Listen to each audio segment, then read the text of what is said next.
ಆಂಡಾಳ್ ಮಂದಿರಂ ಟ್ರಸ್ಟ್‌ನಲ್ಲಿ ನಡೆದ ಧನುರ್ಮಾಸದ ತಿರುಪ್ಪಾವೈ ಕನ್ನಡ ಉಪನ್ಯಾಸ ಸರಣಿಯ ಸಂಚಿಕೆ. श्रीविष्णुचित्तकुलनन्दनकल्पवल्लीं श्रीरङ्गराजहरिचन्दनयोगदृश्यां साक्षात् क्षमां करुणया कमलामिवान्यां गोदामनन्यशरणः शरणं प्रपद्ये। यो नित्यमच्युतपदाम्बुजयुग्मरुक्म व्यामोहतस्तदितराणि तृणाय मेने अस्मद्गुरोर्भगवतोऽस्य दयैकसिन्धोः रामानुजस्य चरणौ शरणं प्रपद्ये। मातापिता युवतयस्तनया विभूतिः सर्वं यदेव नियमेन मदन्वयानाम् आद्यस्य न कुलपतेर्वकुलाभिरामं श्रीमत्तदङ्घ्रियुगलं प्रणमामि मूर्ध्ना। श्रीमान् वेङ्कटनाथार्यः कवितार्किककेसरी वेदान्ताचार्यवर्यो मे सन्निधत्तां सदा हृदि। प्रपद्ये निरवद्यानां निषद्यां गुणसम्पदां शरणं भवभीतानां षठकोपमुनीश्वरं श्रीमद्रङ्गशठारिसंयमिवराल्लब्धागमान्तद्वयं श्रीमद्वीररघुद्वहाद्यषठजित्पादारविन्दाश्रयं श्रीमद्वेदवतंसदेशिकयतेः कारुण्यवीक्षास्पदं सेवे रङ्गधुरीणशासनवशं नारायणं योगिनं। वेदान्तदेशिकयतीन्द्रकटाक्षलब्धत्रय्यन्तसारमनवद्यगुणं बुधाग्रयं नारायणाद्ययतिधुर्यकृपाभिषिक्तं श्रीरङ्गनाथयतिशेखरमाश्रयामः। श्रीकृष्णमार्यं करुणालयन्तं वेदान्तयुग्मं समतीतवन्तं वत्साभिजातं विदुषां वरेण्यं श्रीभाष्यसिंहं प्रणमामि नित्यम्। वात्स्यश्रीकृष्णसूरीन्द्रपदपङ्कजषट्पदम् अनन्तपद्मनाभार्यं भारद्वाजमहं भजे। अस्मद्गुरुभ्यो नमः। नीलातुङ्गस्तनगिरितटी सुप्तमुद्बोध्य कृष्णं पारार्थ्यं स्वं श्रुतिशतशिरः सिद्धमध्यापयन्ती स्वोच्छिष्टायां स्रजिनिगलितं या बलात्कृत्य भुङ्क्ते गोदा तस्यै नम इदमिदं भूय एवास्तु भूयः। अन्नवयल पुदुवै आण्डाळ् அரங்கற்கு பன்னு திருப்பாவை பல்பதியம் இன்னிசையால் பாடிக் கொடுத்தாள் நற்பாமாலை பூமாலை சூடிக் கொடுத்தாளைச் சொல்லு சூடிக் கொடுத்த சுடர்கொடியே தொல்பாவை பாடி அருளவல்ல பல்வளையாய் நாடினி வேங்கடவர்க்கென்னை விதியென்ற இம்மாற்றம் நாங்கடவா வண்ணமே நல்கு. கரவகள் பின் சென்று காணஞ்சேர்ந்துண்போம் அறிவொன்றுமில்லாத ஆய்குலத்து உன் தன்னை பிறவிப் பெருந்தனை புண்ணியம் யாமுடையோம் குறையொன்றுமில்லாத கோவிந்தா உன் தன்னோடுறவேல் நமக்கிங்கொழிக்க ஒழியாது அறியாத பிள்ளைகளோம் அன்பினால் உன் தன்னை சிறுப்பேர் அழைத்தனவும் சீறி அருளாதே இறைவா நீ தாராய் பரையேலோர் ಎಂಪಾವಾಯ್. ಪ್ರಪ್ರಥಮವಾಗಿ ಇಲ್ಲಿ ನೆರೆದಿರುವ ಸರ್ವರಿಗೂ ನನ್ನ ನಮಸ್ಕಾರಗಳು. ಈಗಾಗಲೇ 27 ದಿನಗಳ ಕಾಲ ಈ ಧನುರ್ಮಾಸದಲ್ಲಿ ನಾವು ತಿರುಪ್ಪಾವೈನ ಅನುಭವಿಸ್ತಾ ಕಳೆದಿದ್ದೇವೆ.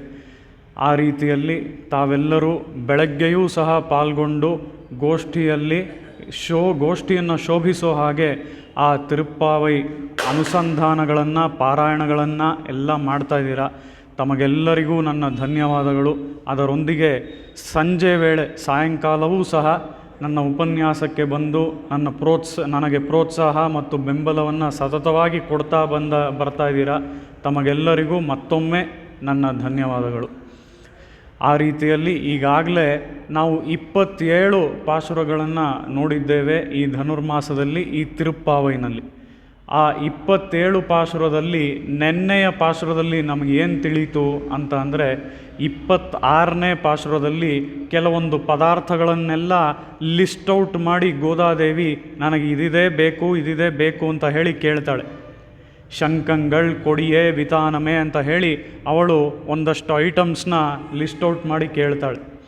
ಈ ರೀತಿ ಲಿಸ್ಟ್ ಔಟ್ ಮಾಡಿ ಕೇಳಿದ ಮೇಲೆ ಆ ಪದಾರ್ಥಗಳೆಲ್ಲ ಆ ಗೋದಾದೇವಿಗೆ ಸಿಕ್ತಾ ಇಲ್ವಾ ಅನ್ನೋ ಉತ್ತರ ನಮಗೆ 27ನೇ ಪಾಶುರದಲ್ಲೇ ಸಿಗತ್ತೆ. ಆ ರೀತಿಯಲ್ಲಿ 27ನೇ ಪಾಶುರ ಕೂಡಾರೈ ವೆಲ್ಲುಂಶೀರ್ ಗೋವಿಂದ ಅನ್ನೋ ಪಾಶುರದಲ್ಲಿ ಇಲ್ಲಿ ನಾವು ಏನು ನೋಡ್ಬೋದು ಅಂತ ಅಂದರೆ, ಇಲ್ಲಿ ಉತ್ತರ ಸಿಕ್ಬಿಟ್ಟಿದೆ. ಅದನ್ನೆಲ್ಲ ಶ್ರೀಕೃಷ್ಣ ಕೊಟ್ಬಿಟ್ಟಿದ್ದಾನೆ. ಯಾಕೆ ಅಂತ ಅಂದರೆ, 2ನೇ ಪಾಶುರದಲ್ಲಿ ಮೈಯೆಟ್ಟೆಳ್ದೋಂ ಮಲರಿಟ್ಟು ನಾಂ ಮುಡಿಯೋಂ ಅಂತ ಹೇಳಿದಂಥ ಆ ಗೋದಾದೇವಿ ಈ ಪಾಶುರದಲ್ಲಿ ನಾವು ಶೂಡಗಮೇ ತೋಳ್ವಳೆಯೇ ತೋಡೇ ಶವಿಪ್ಪೂವೆ ಅಂತ ಹೇಳಿ ವಿವಿಧ ಆಭರಣಗಳಿಂದ ನಮ್ಮನ್ನು ನಾವು ಅಲಂಕಾರ ಮಾಡ್ಕೊಳ್ತೀವಿ, ಅದರ ಜೊತೆಗೆ ಈ ಕಣ್ಣು ಕಪ್ಪನ್ನು ಇಟ್ಕೊಳ್ತೀವಿ ಅಂತ ಹೇಳಿ ಅಲ್ಲಿ ಹೇಳಿದಂತಹ ಡೋಂಟ್ಸನ್ನು ಇಲ್ಲಿ ಬ್ರೇಕ್ ಮಾಡಿ ಗೋದಾದೇವಿ ತೋರಿಸ್ತಾ ಇದ್ದಾಳೆ. ಡೂಸ್ ಆ್ಯಂಡ್ ಡೋಂಟ್ಸಲ್ಲಿ ಕೆಲವೊಂದು ಡೋಂಟ್ಸನ್ನು ನಾವು ಮಾಡೋದಿಲ್ಲ ಅಂತ ಗೋದಾದೇವಿ ಏನು ನಿಯಮ ಅಂದ್ಕೊಂಡಿದ್ಲೋ ಅವಳಿಗೇನೆ ಆ ಡೋಂಟ್ಸನ್ನೆಲ್ಲ ಬ್ರೇಕ್ ಮಾಡಿ ಈಗ ಇಲ್ಲಿ ತೋರಿಸ್ತಾ ಇರೋದರಿಂದ ಅದು ಏನನ್ನು ಸೂಚಿಸುತ್ತೆ ಅಂದರೆ ವ್ರತ ಸಿದ್ಧಿಸಿದೆ ಅನ್ನೋದನ್ನು ಸೂಚಿಸುತ್ತೆ. ಆ ರೀತಿಯಲ್ಲಿ ವ್ರತ ಸಿದ್ಧಿಸಿರೋದು ನಮಗೆ ನೆನ್ನೆಯ ಪಾಶುರದಲ್ಲಿ ತಿಳಿದು ಬಂತು. ಅದರಲ್ಲೂ ಮುಖ್ಯವಾದ ವಿಷಯ ನೆನ್ನೆಯ ಪಾಶುರದ ಸಮಯವೇ ನೋಡಿದ್ವಿ. ತೀಕ್ಕುರಳೈ ಶಂಡ್ರೋದೋಂ ಶಯ್ಯಾದನ ಶಯ್ಯೋಂ ಅನ್ನುವಂತಹ ಡೋಂಟ್ಸ್ 2 ನಾವು ನೋಡಿದ್ವಿ 2ನೇ ಪಾಶುರದಲ್ಲಿ ಅಲ್ವಾ. ಈ 2 ಡೋಂಟ್ಸ್ ಇದನ್ನು ನಾವು ಮಾಡೋದಿಲ್ಲ. ಯಾವುದನ್ನು? ನಮ್ಮ ದೊಡ್ಡವರು ಮಾಡದೇ ಇರೋದನ್ನು ನಾವು ಮಾಡೋದಿಲ್ಲ. ಅದರ ಜೊತೆಗೆ ತೀಕ್ಕುರಳೈ ಶಂಡ್ರೋದೋಂ ಗಾಸಿಪ್ಸ್, ನಾವು ಗಾಳಿ ಮಾತುಗಳನ್ನು ಆಡೋದಿಲ್ಲ, ಅದಕ್ಕೆ ಕಿವಿನೂ ಕೊಡೋದಿಲ್ಲ. ಅದರ ಜೊತೆಗೆ ನಾವು ಮತ್ತೊಬ್ಬರ ದೋಷಗಳನ್ನು ನೋಡೋದೂ ಇಲ್ಲ. ಈ ರೀತಿಯಾಗಿ ತೀಕ್ಕುರಳೈ ಶಂಡ್ರೋದೋಂ ಅನ್ನೋದಾದರೂ ಸರಿ, ಶಯ್ಯಾದನ ಶಯ್ಯೋಂ ಅನ್ನೋದಾದರೂ ಸರಿ, ಇವೆಲ್ಲ ಡೋಂಟ್ಸಲ್ಲಿ ಸೇರ್ತು. ಆದರೆ ಈ ಡೋಂಟ್ಸನ್ನು ವ್ರತ ಸಿದ್ಧಿ ಆಗಿದ್ದ ಕೂಡಲೇ ಗೋದಾದೇವಿ ಮುರಿದ್ಲಾ ಅಂತ ನೋಡಿದ್ರೆ ಗೋದಾದೇವಿ ಮುರಿದಿರೋ ಹಾಗೆ ಇಲ್ಲೆಲ್ಲೂ ತೋರಿಸ್ತಾ ಇಲ್ಲ. ಆ ರೀತಿಯಲ್ಲಿ ತೀಕ್ಕುರಳೈ ಶಂಡ್ರೋದೋಂ ಅಂದರೆ ನಾವು ಆ ಗಾಸಿಪ್ಸ್ಗೆ ಕಿವಿ ಕೊಡೋಲ್ಲ, ಆ ಗಾಸಿಪ್ಸ್ ಬಗ್ಗೆ ನಾವು ಮಾತಾಡೋಲ್ಲ, ಆ ಗಾಸಿಪ್ಸಲ್ಲಿ ನಾವು ಇನ್ವಾಲ್ವೇ ಆಗಲ್ಲ ಅಂತ ಹೇಳಿ ಗೋದಾದೇವಿ ತೋರಿಸಿದಂತಹ ಈ 2 ಡೋಂಟ್ಸನ್ನು ಮಾತ್ರ ಹಾಗೇ ಇಟ್ಕೊಂಡಿದ್ದಾಳೆ. ಅಂದರೆ ಅರ್ಥ ಏನು? ಗೋದಾದೇವಿ ಈ 2 ಡೋಂಟ್ಸನ್ನು ಹಾಗೆ ಇಟ್ಕೊಂಡಿದ್ದಾಳೆ ಅಂದರೆ ಇದು ಈ ವ್ರತಾನುಷ್ಠಾನಕ್ಕೆ ಮಾತ್ರ ಡೋಂಟ್ ಅಲ್ಲ. ನಾವುಗಳು ಕೂಡ ಇದನ್ನು ಯಾವಾಗಲೂ ಮಾಡಬಾರ್ದು ಅಂತ ಹೇಳಿ ಆ ದೊಡ್ಡವರು ಮಾಡದೇ ಇರೋವಂಥ ಕೆಲಸಗಳನ್ನು ಯಾವಾಗಲೂ ಮಾಡಬಾರ್ದು, ಗಾಳಿ ಮಾತುಗಳಲ್ಲಿ ನಾವು ಇನ್ವಾಲ್ವ್ ಆಗಬಾರ್ದು. ಆ ರೀತಿಯಲ್ಲಿ ಗಾಳಿ ಮಾತುಗಳಲ್ಲಿ ಇನ್ವಾಲ್ವ್ ಆಗೋದಾಗಲಿ, ಮತ್ತೊಬ್ಬರ ಬಗ್ಗೆ ಪರವರಂಧ್ರೇಶು ಜಾತ್ಯಂತಹ ಅಂತ ನೋಡಿದ್ವಿ ಅಲ್ವಾ. ಮತ್ತೊಬ್ಬರ ಬಗ್ಗೆ ಮಾತನಾಡಬೇಕಾದ್ರೆ ನಾವು ಹೇಗಿರಬೇಕಂತೆ? ಕಿವುಡರಾಗಿರ್ಬೇಕಂತೆ. ಯಾವ ಸಮಯ ಮತ್ತೊಬ್ಬರ ಬಗ್ಗೆ ಕೆಟ್ಟದಾಗಿ ಯಾರೋ ಮಾತಾಡ್ತಾ ಇದ್ದಾರೆ ಅಂತ ಅಂದರೆ ನಾವು ಕಿವುಡರಾಗಿರ್ಬೇಕಂತೆ. ಅದೇ ಸಮಯ ಮತ್ತೊಬ್ಬರ ಬಗ್ಗೆ ಹೀಗೆ ಮಾತನಾಡಬೇಕಾದ್ರೆ ಅವ್ರ ಮಧ್ಯ ನಾವು ಹೋಗಿ ಸೇರ್ಕೊಂಡು ಮಾತಾಡ್ಬೋದಾ ಅಂದರೆ ಅದೂ ಇಲ್ಲ, ಅಲ್ಲಿ ನಾವು ಮೂಕರಾಗೂ ಇರಬೇಕಂತೆ. ಅದು ಮಾತ್ರ ಅಲ್ಲ, ಅದರ ಜೊತೆಗೆ ಶ್ರೀರಾಮ ಯಾವ ರೀತಿಯಲ್ಲಿ ಒಬ್ಬ 100 ಅಪಕಾರಗಳನ್ನು ಮಾಡಿ ಒಂದೇ ಒಂದು ಉಪಕಾರವನ್ನು ಮಾಡಿದರೆ ಆ ಉಪಕಾರ ಮಾತ್ರ ಅವನ ಕಣ್ಣಿಗೆ ಕಾಣ್ತಾ ಇತ್ತೋ, ಅದೇ ರೀತಿಯಲ್ಲಿ ನಾವು ಸಹ ಆ ಉಪಕಾರವನ್ನು ನೆನಪಿಟ್ಕೋಬೇಕೇ ಹೊತ್ತು ಅಪಕಾರವನ್ನು ಅಲ್ಲ ಅಂತ ಹೇಳಿ ಅಪಕಾರಗಳ ವಿಷಯಗಳಲ್ಲಿ ನಾವು ಜಾತ್ಯಂಧರು ಅಂದರೆ ಹುಟ್ಟು ಕುರುಡರಾಗಿ ಇರಬೇಕು ಅಂತ ತೋರಿಸ್ತಾ ಇದೆ. ಆ ರೀತಿಯಲ್ಲಿ ಇಲ್ಲಿ ಈಗಾಗಲೇ ಕೂಡಾರೈ ವೆಲ್ಲುಂಶೀರ್ ಗೋವಿಂದ ಅಂತ ಹೇಳಿ ಈ ಪಾಶುರದಲ್ಲಿ ಗೋದಾದೇವಿ ವ್ರತ ಸಿದ್ಧಿಸಿರೋದಕ್ಕೆ ಸಾಕ್ಷಿಯಾಗಿ ಇಲ್ಲಿ ನಾವು ಮೂಡನೈ ಪೈದು ಮುಳಂಗೈ ವಳಿವಾರ ಅಂತ ಹೇಳಿ ಕ್ಷೀರಾನ್ನವನ್ನು ಮಾಡುವಂತಹ ಒಂದು ಸಂಕ್ಷಿಪ್ತ ರೆಸಿಪಿಯನ್ನು ಕೂಡ ನೆನ್ನೆಯ ಪಾಶುರದಲ್ಲಿ ನಾವು ನೋಡಿದ್ವಿ. ಆ ರೀತಿಯಲ್ಲಿ ಆ ಕ್ಷೀರಾನ್ನವನ್ನು ಅವನಿಗೆ ಮಾಡಿ ಅದನ್ನು ಸಮರ್ಪಣೆ ಮಾಡಿ ನಾವೆಲ್ಲರೂ ತೆಗೆದುಕೊಂಡು ನಾವೆಲ್ಲರೂ ಕೂಡಿ ಇருந்து ಕುಳಿರ್ಂದೇಲೋ ರೆಂಪಾವಾಯ್ ಅಂತ ಹೇಳಿ ಗೋದಾದೇವಿ ಈ ಪಾಶುರದಲ್ಲಿ ತೋರಿಸಿದ್ಲು. ಅದಲ್ಲದೆ ನಾವು ಮುಖ್ಯವಾಗಿ ಈ ಪಾಶುರದಲ್ಲಿ ನೋಡಿದಂಥ ಮುಖ್ಯವಾದ ವಿಷಯ ಅಂದರೆ ನಾಡು ಪುಗಳುಂ ಪರಿಷ್ ಅಲ್ವಾ. ಇಲ್ಲಿ ನಮಗೆ ಸಿಗುವಂತಹ ಒಂದು ಬಹುಮಾನ, ಒಂದು ಕಾಣಿಕೆ, ಬೇರೆಯವರಿಂದ ಸಿಗುವಂಥ ಒಂದು ಗಿಫ್ಟ್, ಅದು ಯಾವ ರೀತಿ ಇರಬೇಕು ಅಂದರೆ ಅವರು ಆ ಗಿಫ್ಟನ್ನು ಕೊಟ್ಟರೆ ಯಾವುದೇ ರೀತಿ ನಮಗೂ ಬೇಜಾರಾಗಬಾರ್ದು, ನಮಗೆ ಅದರಿಂದ ಸಂತೋಷ ಆಗ್ಬೋದು, ಅದೇ ಮತ್ತೊಬ್ರಿಗೂ ಅದರಿಂದ ಅಸೂಯೆ ಆಗ್ಬೋದು. ಇವೆಲ್ಲ ಒಂದು ಗಿಫ್ಟ್ ಅಲ್ಲ. ಯಾಕೆ ಇನ್ನೊಬ್ರಿಗೆ ಅಸೂಯೆ ಆಗೋದು ಅಥವಾ ನನಗೆ ಬೇಜಾರಾಗೋದು, ಆ ರೀತಿ ಒಂದು ಗಿಫ್ಟ್ ಬಂದರೆ ಆ ಗಿಫ್ಟಿಂದ ಏನು ಪ್ರಯೋಜನ ಇಲ್ಲ. ಇಂಥ ಗಿಫ್ಟ್ಗಳು ಬರಬಾರ್ದು ಅಂತ ಹೇಳಿ ಪುಗಳುಂ ಪರಿಷ್ ಅಂದರೆ ಯಾರೋ ಒಬ್ಬರು ಹೊಗಳ್ತಾರೆ ಅಂಥ ಒಂದು ಗಿಫ್ಟು ನಮಗೆ ಬರಬೇಕಾ ಅಂದರೆ ಅದೂ ಅಲ್ಲ. ನಾಡೆಲ್ಲಾಂ ಪುಗಳುಂ ಪರಿಷ್, ಆ ರೀತಿಯಲ್ಲಿ ಎಲ್ಲರೂ ಅಕ್ಸೆಪ್ಟ್ ಮಾಡಿಕೊಂಡು ಹೊಗಳುವಂತಹ ಒಂದು ಗಿಫ್ಟ್ ನಮಗೆ ಬರಬೇಕು ಅಂತ ಹೇಳಿ ಗೋದಾದೇವಿ ನಮಗೆ ತೋರಿಸಿದ್ಲು. ಇದರ ಪ್ರಕಾರ ನಾವು ಬಹಳಷ್ಟು ಕಥೆಗಳನ್ನು ನೆನ್ನೆಯ ಉಪನ್ಯಾಸದಲ್ಲಿ ನೋಡಿದ್ವಿ. ಆ ವಿಭೀಷಣನಿಗೆ ಶ್ರೀ ರಂಗನಾಥ ಸ್ವಾಮಿ ಸಿಕ್ಕಿದ್ದಿರ್ಬೋದು, ಆ ಆದಿವನ್ ಷಡೋಪಸ್ವಾಮಿಗೆ ಮಾಲೋಲ ಲಕ್ಷ್ಮೀ ನರಸಿಂಹಸ್ವಾಮಿ ಸಿಕ್ಕಿದ್ದಿರ್ಬೋದು, ಅಲ್ಲಿ ಸ್ವಾಮಿ ರಾಮಾನುಜರಿಗೆ ಕಾಶ್ಮೀರದ ಶಾರದಾ ಪೀಠದಲ್ಲಿ ಇವತ್ತು ನಮ್ಮ ಪರಕಾಲ ಮಠದಲ್ಲಿ ಇರುವಂತಹ ಆ ಲಕ್ಷ್ಮೀ ಹಯಗ್ರೀವ ಸ್ವಾಮಿ ಸಿಕ್ಕಿದ್ದಿರ್ಬೋದು. ಈ ರೀತಿಯಲ್ಲಿ ಆ ಅಧ್ಯಯನ ಉತ್ಸವದಲ್ಲಿ ಸ್ವಾಮಿ ವೇದಾಂತ ದೇಶಿಕರಿಗೆ ಸರ್ವತಂತ್ರ ಸ್ವತಂತ್ರ ಅಂತ ಹೇಳಿ ಸಿಕ್ಕಿದಂತಹ ಬಿರುದಿರ್ಬೋದು.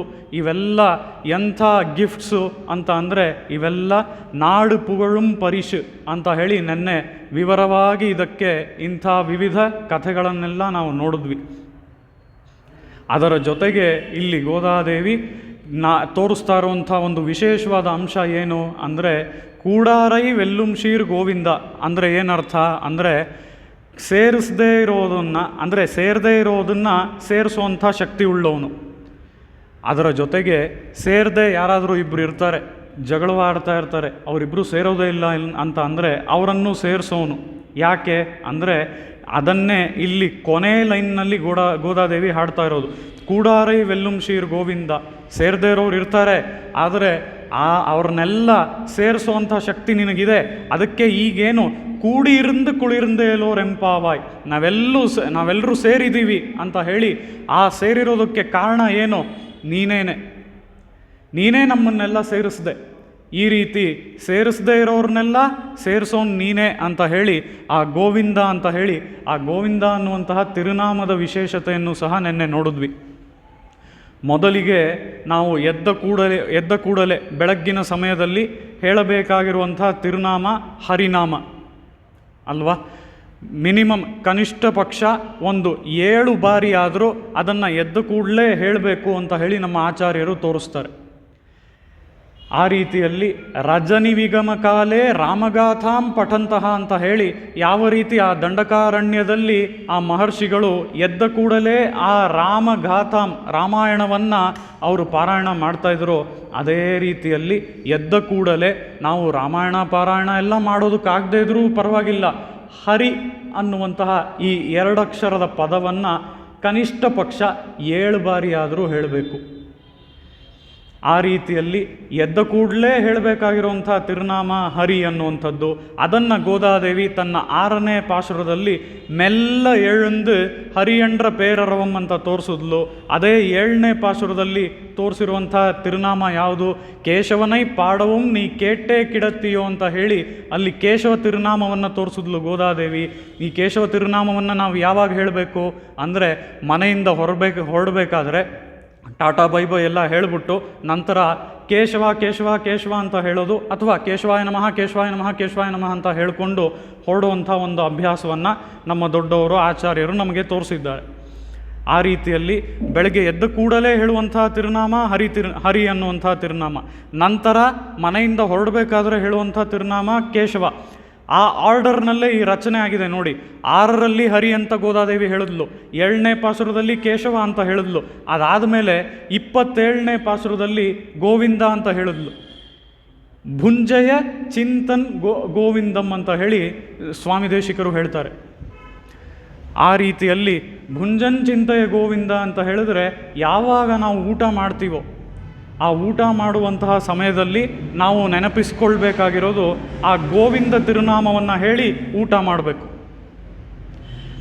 ನಾವು ಈಗಲೂ ಕೂಡ ಬಹಳಷ್ಟು ಸಂಪ್ರದಾಯಗಳಲ್ಲಿ, ಶ್ರೀ ವೈಷ್ಣವ ಸಂಪ್ರದಾಯ ಅಂತ ಮಾತ್ರ ಅಲ್ಲ, ಬಹಳಷ್ಟು ಎಲ್ಲ ಸಂಪ್ರದಾಯಗಳಲ್ಲೂ ನೋಡುವಂತಹ ಒಂದು ಅಭ್ಯಾಸ ಏನು ಅಂತ ಅಂದರೆ, ಈಗೆಲ್ಲ ಒಂದು ಕಡೆ ನಾವು ಊಟಕ್ಕೆ ಹೋಗಿದ್ದೀವಿ, ತದಿಯಾರಾಧನೆ ಭಾಗವತರ ಮಧ್ಯ ಕೂತಿದ್ದೀವಿ ಅಂತ ಅಂದರೆ, ಆ ಊಟವನ್ನು ಆರಂಭಿಸೋದಕ್ಕೆ ಮುಂಚೆ ಯಾವುದೇ ಸಂಪ್ರದಾಯದಲ್ಲಾದರೂ ನಾವು ನೋಡ್ತೀವಿ, ಗೋವಿಂದ ಅಂತ ಹೇಳಿಬಿಟ್ಟೆ ಆ ಊಟ ಮಾಡುವಂಥ ಅಭ್ಯಾಸ ಇದೆ.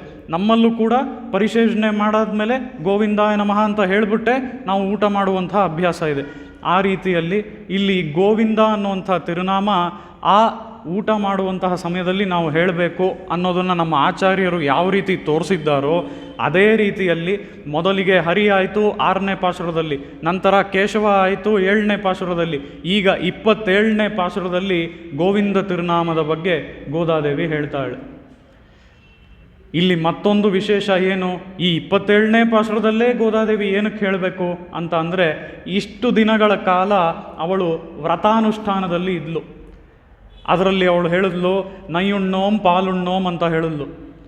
ನಾವು ಇಂಥದ್ದನ್ನೆಲ್ಲ ತಗೊಳ್ಳಲ್ಲ, ಇದೆಲ್ಲ ಬಹಳ ಲಕ್ಸುರಿಯಸ್ ಫುಡ್ಸ್, ಇದೆಲ್ಲ ನಮಗೆ ಬೇಡ ಅಂತ ಹೇಳಿ ಈ ವ್ರತಾನುಷ್ಠಾನದ ಒಂದು ನಿಯಮಗಳಲ್ಲಿ ಇದನ್ನೆಲ್ಲ ನಾವು ತಗೊಳ್ಳದೆ ಹಾಗೇ ಈ ವ್ರತವನ್ನು ನಾವು ಮಾಡ್ತೀವಿ ಅಂತ ಗೋದಾದೇವಿ ತೋರಿಸಿದ್ಲು. ಆ ರೀತಿ ಇರಬೇಕಾದ್ರೆ ಈ ವ್ರತಾನುಷ್ಠಾನ ಯಾವಾಗ ಸಿದ್ಧಿ ಆಯಿತೋ ಅದು ನಮಗೆ ತಿಳಿಯುವಂಥದ್ದು ಈ 27ನೇ ಪಾಶುರದಲ್ಲಿ.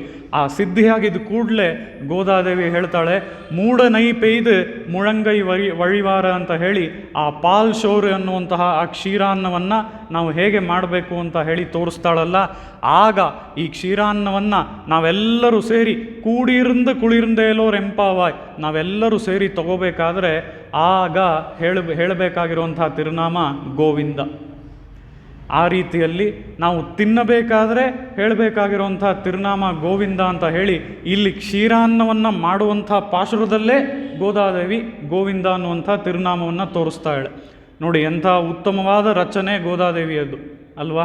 ಈ ಗೋವಿಂದ ಅನ್ನುವಂಥ ತಿರುನಾಮವನ್ನು ಇದಕ್ಕೆ ಮುಂಚೆ ಯಾವುದೋ ಒಂದು ಪಾಶುರದಲ್ಲಿ ಹೇಳಿ ಹೋಗ್ಬೋದಾಗಿತ್ತು, ಆದರೆ ಮೂಢನೈಪೆ ಇದು ಮುಳಂಗೈ ವಳಿವಾರ ಅಂತ ಹೇಳಿ ನಾವು ತಿನ್ನಬೇಕಾಗಿರೋ ಪದಾರ್ಥದ ಸಮಯದಲ್ಲಿ ಆ ತಿನ್ನಬೇಕಾಗಿರೋ ಸಮಯದಲ್ಲಿ ಹೇಳಬೇಕಾಗಿರೋ ಈ ತಿರುನಾಮವೇ ಇದು ಅಂತ ಹೇಳಿ ಗೋದಾದೇವಿ ಅದೇ ಸಮಯದಲ್ಲಿ ಯಾವಾಗ ಈ ಕ್ಷೀರಾನ್ನವನ್ನು ಮಾಡುವಂಥ ಒಂದು ರೆಸಿಪಿಯನ್ನು ತೋರಿಸಿದ್ದಾಳೋ ಆ ಪಾಶುರದಲ್ಲೇ ಈ ಗೋವಿಂದ ಅನ್ನುವಂಥ ತಿರುನಾಮವನ್ನು ತೋರಿಸಿದ್ದಾಳೆ.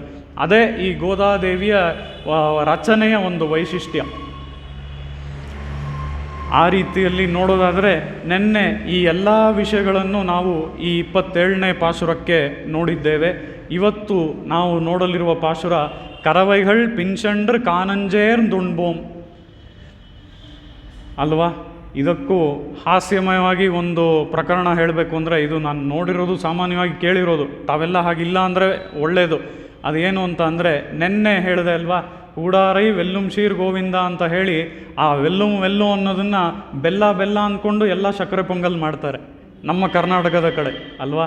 ವೆಲ್ಲುಮ್ ಅಂತ ಅಂದರೆ ಬೆಲ್ಲ ಅಲ್ಲ, ಇಲ್ಲಿ ವೆಲ್ಲುಮ್ ಅಂದರೆ ಗೆಲ್ಲಬಲ್ಲ ಶಕ್ತಿಯುಳ್ಳ. ಯಾವುದನ್ನು ಗೆಲ್ಲಬಲ್ಲ? ಸೇರಿಸದೇ ಇರೋದನ್ನು ಸೇರಿಸಿ ತೋರಿಸೋನು, ಅದನ್ನು ಗೆಲ್ಲಬಲ್ಲವನು ಅಂತ ಹೇಳಿ. ಆ ರೀತಿಯಲ್ಲಿ ಆ ವೆಲ್ಲೋ ಅಂದರೆ ಬೆಲ್ಲ ಅಲ್ಲ, ಅದಕ್ಕಾಗಿ ಸಕ್ಕರೆ ಪೊಂಗಲ್ ಮಾಡುವಂಥದ್ದಲ್ಲ. ಪಾಲ್ ಶೋರು ಅಂತ ಹೇಳಿ ಅಲ್ಲಿ ಗೋದಾದೇವಿ ಕ್ಷೀರಾನ್ನವನ್ನು ತೋರಿಸ್ತಾಳಲ್ಲ, ಅದಕ್ಕೆ ಕ್ಷೀರಾನ್ನ ಅಥವಾ ಸಕ್ಕರೆ ಪೊಂಗಲ್ ಮಾಡುವಂಥ ಅಭ್ಯಾಸ ಇದೆ. ಅದೇ ರೀತಿಯಲ್ಲಿ ಇಲ್ಲೂ ಸಹ ಕರವೆಗಳಂತ ಅಂದ್ರೇ ಆ ಮೊಸರನ್ನವನ್ನು ಮಾಡಬೇಕು ಅಂತ ಹೇಳಿ ಇವತ್ತಿನ ಪಾಶುರಕ್ಕೆ ಮಾಡ್ತೀವಿ. ಕರವೆ ಅನ್ನೋದಕ್ಕೂ ಮೊಸರನ್ನಕ್ಕೂ ನೇರವಾದ ಸಂಬಂಧ ಇಲ್ಲ. ಯಾಕೆ ಅಂದರೆ ಈ ಕರವೈ ಅನ್ನುವಂಥ ಪದವನ್ನು ಎಷ್ಟೋ ಪಾಶುರಗಳಲ್ಲಿ ಇದಕ್ಕೆ ಮುಂಚೆನೂ ಸಹ ನಾವು ನೋಡಿದ್ವಿ. ಕಟ್ರು ಕರವೈ ಗಣಂಗಳ್ ಪಲಕ್ಕರಂದು ಅಲ್ವಾ. ಈ ರೀತಿಯಲ್ಲಿ ಈ ಕರವೈ ಅನ್ನುವಂಥ ಪದವನ್ನು ಮುಂಚೆಯೂ ಸಹ ನೋಡಿದ್ದೀವಿ. ಇದಕ್ಕೂ ಮೊಸರನ್ನಕ್ಕೂ ಯಾವುದೇ ರೀತಿ ನೇರವಾದ ಸಂಬಂಧ ಇಲ್ಲ, ಆದರೂ ಇದಕ್ಕೂ ಮೊಸರನ್ನಕ್ಕೂ ಸಂಬಂಧವಿದೆ. ಅದನ್ನು ಇವತ್ತಿನ ಉಪನ್ಯಾಸದಲ್ಲಿ ನೋಡಲಿದ್ದೇವೆ. ಕರವೆಗಳ್ ಪಿನ್ಷಂಡ್ರ್ ಕಾನಂಜೇರ್ ದುಣ್ಬೋಮ್ ಅಂದರೆ ಏನರ್ಥ? ಕರವೆಗಳಂತ ಅಂದರೆ ಈ ಹಸು ಮರಿಗಳು ಅಂದರೆ ಕರುಗಳು. ಈ ಕರುಗಳನ್ನು ಮೇಯಿಸ್ಕೊಂಡು ಹೋಗೋರು ಯಾರು ಅಂತ ಅಂದರೆ ಅಲ್ಲಿರುವಂತಹ ಗೋಪಿಯರು ಎಲ್ಲರೂ ಸಹ, ಆ ಗೋಪ ಬಾಲರು ಎಲ್ಲರೂ, ಅವರಿಗೆ ದಿನದ ರೊಟೀನೇ ಇದು. ಅವ್ರಿಗೆ ಬೆಳಗ್ಗೆ ಎದ್ದು ಕೂಡಲೇ ಈಗಾಗಲೇ ಆ ಬ್ರಹ್ಮನ ಕಥೆಯನ್ನು ಕೂಡ ನೋಡಿದ್ದೀವಿ ಅಲ್ವಾ, ಆ ಬ್ರಹ್ಮ ಯಾವ ರೀತಿ ಇವರನ್ನೆಲ್ಲ ಅಪಹರಣ ಮಾಡ್ಕೊಂಡು ಹೋದ ಅಂತ ಹೇಳಿ. ಆ ಸಮಯದಲ್ಲೂ ಕೂಡ ಇವರು ಒಂದು ಕೋಲನ್ನು ಇಟ್ಕೊಂಡಿದ್ರು, ದಿನಾ ಒಂದು ಡಬ್ಬಿಯನ್ನು ತಗೊಳ್ಳೋದು, ಆ ಡಬ್ಬಿಯಲ್ಲಿ ಅವರ ಮನೆಗಳಲ್ಲಿ ಇರುವಂತಹ ತಿಂಡಿಗಳನ್ನು ತಗೊಳ್ಳೋದು, ಆ ಡಬ್ಬಿಯನ್ನು ಆ ಕೋಲ್ನಲ್ಲಿ ಇರುವಂತಹ ಒಂದು ಮೊಳೆಗೆ ಸಿಕ್ಕಿಸುವಂಥದ್ದು. ಈ ರೀತಿಯಲ್ಲಿ ಅವರು ಹೀಗೆ ಆ ಕೋಲನ್ನು ತೊಗೊಂಡು ಹೋಗೋದು, ಅವ್ರ ಮನೆಯಲ್ಲಿರೋ ಹಸುಗಳನ್ನೆಲ್ಲ ಕರ್ಕೊಂಡು ಹೋಗೋದು, ಹಸುಗಳೆಲ್ಲ ಮುಂದೆ ಹೋಗ್ತಾ ಇರುತ್ತೆ, ಅದನ್ನು ಫಾಲೋ ಮಾಡ್ಕೊಂಡು ಇವ್ರು ಹೋಗ್ತಾರೆ. ಆ ರೀತಿಯಲ್ಲಿ ಅವರ ಒಂದು ರೊಟೀನೇ ಇದು ಅಂತ ಹೇಳಿ ಇಲ್ಲಿ ಗೋದಾದೇವಿ ತೋರಿಸ್ತಾಳೆ. ಇದು ಗೋದಾದೇವಿ ಅಲ್ಲಿ ಗೋಪಿಕೆಯರ ರೊಟೀನ್ ಇದು ಅಂತ ಹೇಳಿ ಯಾರೋ ಬೇರೆಯವರ ರೊಟೀನನ್ನು ತೋರಿಸ್ತಾ ಇಲ್ಲ. ಈಗ ಗೋದಾದೇವಿಯೇ ತಾನೇ ಗೋಪಿಕೆಯರ ಭಾವದಲ್ಲಿ ಇರೋದರಿಂದ ಇದು ನಮ್ಮೆಲ್ಲರ ರೊಟೀನ್ ಅಂತ ಹೇಳ್ಕೊಳ್ತಾ ಇದ್ದಾಳೆ. ಆ ರೀತಿಯಲ್ಲಿ ಇಲ್ಲಿ ಕರವೈಗಳು ಪಿಂಚಂಡ್ರ ಕಾನಂಜೇರ್ದುಣ್ಬೋಮ್ ಅಂತ ಅಂದರೆ ಆ ಹಸುಗಳು ಹೀಗೆ ಮುಂದಕ್ಕೆ ಹೋಗ್ತಾ ಇವೆ, ಅದನ್ನು ಮೇಯಿಸ್ಕೊಂಡು ಅದನ್ನು ಸರಿದಾರಿ ನಡೆಸುವವರು ಈ ಶ್ರೀಕೃಷ್ಣ ಮತ್ತು ಗೋಪಬಾಲರು ಅಂತ ಹೇಳಿ ತೋರಿಸ್ತಾರೆ. ಆ ರೀತಿಯಲ್ಲಿ ಈ ಹಸುಗಳನ್ನು ನಾವು ಯಾವುದಕ್ಕೆ ಹೋಲಿಕೆ ಮಾಡ್ಬೋದು ಅಂತ ನೋಡಿದ್ರೆ, ಒಂದು ಸುಭಾಷಿತ ತಮಗೆಲ್ಲರಿಗೂ ಸಾಮಾನ್ಯವಾಗಿ ಕೇಳಿರ್ತೀರ, ಬಹಳ ಪ್ರಸಿದ್ಧವಾದಂತಹ ಸುಭಾಷಿತ. ಅದರಲ್ಲಿ ನಮಗೆ ತಿಳಿಯುತ್ತೆ, ಆಹಾರ ನಿದ್ರಾ ಭಯ ಮೈಥುನಂಚ ಸಾಮಾನ್ಯಮೇತತ್ ಪಶುಭಿ ನರಾಣಾಂ ಧರ್ಮೋ ಹಿ ಏತೇಷಾಂ ಅಧಿಕೋ ವಿಶೇಷ ಧರ್ಮೇಣ ಹೀನಾಃ ಪಶುಭಿಃ ಸಮಾನಾಃ ಅಂತ ಹೇಳಿ ಈ ಸುಭಾಷಿತದಲ್ಲಿ ಆ ಪಶುಗಳನ್ನು ಯಾವುದಕ್ಕೆ ಹೋಲಿಕೆ ಮಾಡ್ತಾರೆ ಅಂತ ಅಂದರೆ, ನಾವೆಲ್ಲರೂ ಪಶುಗಳಂತೆ. ಯಾವುದಕ್ಕೆ ನಾವೆಲ್ಲರೂ ಪಶುಗಳು ಅಂತ ಅಂದರೆ, ಆ ಪಶುಗಳು ಏನು ಮಾಡುತ್ತವೆ ಅಂತ ಅಂದರೆ, ಆ ಪಶುಗಳಿಗೆ ಇರುವಂಥದ್ದು 4 ಕೆಲಸಗಳು. ಒಂದು ಆಹಾರ, ಆ ಆಹಾರಕ್ಕಾಗಿಯೇ ಉದರ ನಿಮಿತ್ತಂ ಬಹುಕೃತವೇಷಂ ಅಂತ ಹೇಳಿ ಶಂಕರ ಭಗವತ್ಪಾದರು ಹೇಳ್ತಾರೆ. ನಾವು ಅದಕ್ಕಾಗಿಯೇ ಆ ಹೊಟ್ಟೆಪಾಡಿಗಾಗಿಯೇ ಯಾವುದ್ಯಾವುದೋ ವೇಷ ಹಾಕ್ತೀವಿ, ಎಲ್ಲೆಲ್ಲೋ ಹೋಗಿ ಕೆಲಸ ಮಾಡ್ತೀವಿ, ಯಾರ ಹತ್ರನೋ ಕೈ ಚಾಚ್ತೀವಿ, ಇದನ್ನೆಲ್ಲ ಮಾಡ್ತೀವಿ ಅಂತ ಹೇಳಿ ಶಂಕರ ಭಗವತ್ಪಾದರು ತೋರಿಸ್ತಾರೆ. ಆ ರೀತಿಯಲ್ಲಿ ಇಲ್ಲಿ ಆಹಾರಕ್ಕಾಗಿ ನಾವು ಏನೇನೋ ಮಾಡ್ತೀವಿ, ಅದೇ ಆಹಾರವನ್ನು ಆ ಹಸುಗಳು ತಿನ್ನತ್ವೆ. ನಿದ್ರೆ, ಆ ನಿದ್ರೆಯನ್ನು ಆ ಹಸುಗಳು ಮಾಡತ್ವೆ. ಭಯ ಅನ್ನುವಂಥದ್ದು ಭಯಕೃತ್ ಭಯನಾಶನಃ ಅವನು ಅಲ್ವಾ. ಹಾಗಿರಬೇಕಾದ್ರೆ ಆ ಭಯವನ್ನು ಅವನೇ ಉಂಟು ಮಾಡ್ತಾನೆ, ಆ ಭಯವನ್ನು ಅವನೇ ನಾಶ ಮಾಡ್ತಾನೆ. ಈ ರೀತಿಯಾಗಿ ಈ ಭಯ ಅವುಗಳಿಗೂ ಉಂಟು, ನಮಗೂ ಉಂಟು. ಭಯ ಮಾತ್ರನಾ ಅಂದರೆ ಇಲ್ಲ. ಇದೇ ರೀತಿ ಅವುಗಳು ತಮ್ಮ ಪಾರ್ಟ್ನರೊಂದಿಗೆ ಸೇರ್ತಾರೆ, ನಾವು ಮದುವೆ ಮಾಡ್ಕೊಂಡು ನಮ್ಮ ಪಾರ್ಟ್ನರ್ ಜೊತೆಗೆ ಇದ್ದೀವಿ. ಈ ರೀತಿಯಲ್ಲಿ ಆಹಾರ ನಿದ್ರಾ ಭಯ ಮೈಥುನಂಚ ಸಾಮಾನ್ಯಮೇತತ್ ಪಶುಭಿಃ ನರಾಣಾಂ ಅಂತ ಹೇಳಿ ನಮ್ಮ ನರರಿಗೆ ಅಂದರೆ ಮನುಷ್ಯರಿಗೂ ಮತ್ತು ಪಶುಗಳಿಗೂ ಇವೆಲ್ಲ ಸಾಮಾನ್ಯವಾದದ್ದು. ಇದನ್ನು ಹೋಲಿಕೆ ಮಾಡಿದ್ರೆ ಯಾವುದೇ ರೀತಿಯಾದ ಡಿಫ್ರೆನ್ಸಸ್ ಇಲ್ಲ. ಮತ್ತು ಮನುಷ್ಯರಿಗೆ ಬರುವಂಥ ವ್ಯತ್ಯಾಸ ಎಲ್ಲಿ ನೋಡ್ಬೋದು ಅಂತ ಅಂದರೆ, ಇಲ್ಲಿ ಧರ್ಮೋ ಹಿ ಏತೇಷಾಂ ಅಧಿಕ ವಿಶೇಷ ಅಂತ ಹೇಳಿ ಧರ್ಮವೇ ಈ ಮನುಷ್ಯನಿಗೆ ಅವನನ್ನು ಒಂದು ಮಟ್ಟಕ್ಕೆ ಮೇಲೆ ಕರ್ಕೊಂಡು ಹೋಗುವಂಥದ್ದು. ಧರ್ಮ ಅಂತ ಅಂದರೆ ಏನು? ಧರ್ಮ ಅಂತ ಅಂದರೆ ಹೌದು, ಈಗ ಖಂಡಿತ ನಮ್ಮ ಧರ್ಮದ ವಿರುದ್ಧ ಯಾವುದೇ ರೀತಿಯಾದ ಒಂದು ವಿರೋಧಗಳು ಏರ್ಪಟ್ಟರೆ ಅದಕ್ಕೆಲ್ಲ ನಾವು ಧ್ವನಿಯನ್ನು ಕೊಡಬೇಕು, ಅದರಲ್ಲೆಲ್ಲ ಯಾವ ಸಂದೇಹವೂ ಇಲ್ಲ. ಆದರೆ ಅದರ ಜೊತೆಗೆ ಧರ್ಮ ಅಂತಂದರೆ ನಾವು ಸುಮ್ಮನೆ ಹೋಗಿ ದೇವಸ್ಥಾನಕ್ಕೆ ಹೋಗಿ ಒಂದು ಕೈ ಮುಗಿದು ಬರೋದು, ದೇವಸ್ಥಾನಕ್ಕೆ ಹೋಗಿ ಬರೋದು, ಅಥವಾ ಅಲ್ಲಿ ಒಂದು ದೇವಸ್ಥಾನದಲ್ಲಿ ನಾವು ತುಂಬ ದೊಡ್ಡದಾದ ಒಂದು ಗುಂಪನ್ನು ನೋಡಿದ್ವಿ, ಸೊ ನಮ್ಮ ಧರ್ಮ ತುಂಬ ಚೆನ್ನಾಗಿದೆ ಅಂತ ಅಂದ್ಕೊಳ್ಳೋದು ಮಾತ್ರ ಅಲ್ಲ. ಯಾಕೆ ಅಂತ ಅಂದರೆ, ಧರ್ಮ ಅಂದರೆ ಏನು ಅಂದರೆ, ಧರ್ಮ ಅನ್ನುವಂಥದ್ದು ನಮ್ಮ ವೇಷಭೂಷಣಗಳಿಂದ ಹಿಡ್ಕೊಂಡು ಅಲ್ಲಿಂದ ಆರಂಭವಾಗಿ ನಾವು ಮಾಡುವಂತಹ ಕೆಲಸಗಳು ಎಲ್ಲವೂ ಸಹ ಧರ್ಮವೇ. ಆ ರೀತಿಯಲ್ಲಿ ನಿಮಗೆ ಒಂದು ಸಣ್ಣ ಉದಾಹರಣೆಯನ್ನು ಕೊಡ್ತೀನಿ. ನಮ್ಮ ಸ್ವಾಮಿಯವರು, ಶ್ರೀ APN ಸ್ವಾಮಿಯವರು ಯಾವಾಗಲೂ ಹೇಳುವಂಥ ಒಂದು ಉದಾಹರಣೆಯೇ ಇದು. ಅದೇನು ಅಂತ ಅಂದರೆ, ನಾವು ಸಾಮಾನ್ಯವಾಗಿ ಈಗ ದೇವಸ್ಥಾನಗಳಿಗೆ ಹೋಗ್ತೀವಿ ಅಲ್ವಾ. ಈಗ ಇಲ್ಲಿಗೆ ಇರ್ಬೋದು, ಈ ದೇವಸ್ಥಾನಕ್ಕೆ ಇರ್ಬೋದು, ಬೇರೆ ದೇವಸ್ಥಾನಕ್ಕೆ ಇರ್ಬೋದು. ಇಲ್ಲಿ ಈಗ ದೇವಸ್ಥಾನಗಳಿಗೆ ಹೋದರೆ ನಾವು ಹೋಗಬೇಕಾದಂಥ ಒಂದು ವೇಷದಲ್ಲಿ ಹೋಗಬೇಕು. ಯಾಕೆ ಅಂತ ಹೇಳಿದ್ರೆ, ಈಗ ನಾವು ಬಹಳಷ್ಟು ಅಫಿಷಿಯಲ್ ಮೀಟಿಂಗ್ಸನ್ನು ಕೂಡ ಅದೇ ರೀತಿ ನೋಡ್ತೀವಿ. ಆ ಅಫಿಷಿಯಲ್ ಮೀಟಿಂಗನ್ನು ಅವರು ಸ್ಕೆಡ್ಯೂಲ್ ಮಾಡಿರ್ತಾರೆ. ಅದರಲ್ಲಿ ಆ ಇನ್ವಿಟೇಷನ್ನಲ್ಲಿ ಕೊನೆಯಲ್ಲಿ ಹಾಕ್ತಾರೆ, ಬಿಸ್ನೆಸ್ ಕೋಡ್ ಈಸ್ ನೆಸಸರಿ ಅಂತ ಕೊನೆಯಲ್ಲಿ ಚಿಕ್ಕದಾಗಿ ಹಾಕಿರ್ತಾರೆ, ಅಥವಾ ಬಿಸ್ನೆಸ್ ಅಟೈರ್ ಈಸ್ ನೆಸಸರಿ ಅಂತ ಹಾಕಿರ್ತಾರೆ. ಆ ರೀತಿಯಲ್ಲಿ ಬಿಸ್ನೆಸ್ ಡ್ರೆಸ್ ಕೋಡ್ನಲ್ಲೇ ನಾವು ಅಲ್ಲಿಗೆ ಹೋಗಬೇಕು. ಬೇರೆ ಡ್ರೆಸ್ಸಲ್ಲಿ ನಾವು ಅಲ್ಲಿ ಹೋಗ್ತೀವ, ಅದು ಹಾಕಿದ್ದಾಗ, ಇನ್ವಿಟೇಷನಲ್ಲಿ ಹಾಕಿದ್ದಾಗ ಖಂಡಿತ ಹೋಗಲ್ಲ. ಅದೇ ರೀತಿ ಇಲ್ಲಿ ಇನ್ವಿಟೇಷನ್ ಹಾಕಿ ನಾವು ಈ ರೀತಿ ಬರಬೇಕು ಅಂತ ಹೇಳಿದ್ರು ಆ ರೀತಿ ಸಾಮಾನ್ಯವಾಗಿ ಹೆಚ್ಚು ಜನ ಬರೋದಿಲ್ಲ. ಆದರೆ ಇಲ್ಲಿ ಬಹಳಷ್ಟು ಜನ ನೀವೆಲ್ಲರೂ ಸಾಂಪ್ರದಾಯಿಕವಾಗಿ ಬಂದಿದ್ದೀರಾ, ಪಂಚೆ ಸೀರೆಗಳಲ್ಲಿ ಬಂದಿದ್ದೀರಾ. ಸೊ ನಿಮ್ಮನ್ನು ನೋಡಿ ಸಂತೋಷವಾಗ್ತಾ ಇದೆ. ಆ ರೀತಿಯಲ್ಲಿ ಧರ್ಮ ಅನ್ನುವಂಥದ್ದು ಎಲ್ಲಿಂದ ಆರಂಭವಾಗತ್ತೆ ಅಂತ ಅಂದರೆ ನಮ್ಮ ವೇಷಭೂಷಣಗಳಿಂದ. ಈಗ ಇದಕ್ಕೆ ಇನ್ನೊಂದು ಉದಾಹರಣೆಯನ್ನು ನೋಡಬೇಕು ಅಂತ ಅಂದರೆ, ಇದೇ ಆಫೀಸ್ ಉದಾಹರಣೆ. ಈಗ ನಾನು ಆಫೀಸ್ಗೆ ಹೋಗಬೇಕು. ಆಫೀಸ್ಗೆ ಹೋಗೋದಕ್ಕೆ ಮುಂಚೆ ನಾನು ಒಂದು ದೇವಸ್ಥಾನಕ್ಕೆ ಹೋಗಿ ಆಫೀಸ್ಗೆ ಹೋಗ್ತೀನಿ.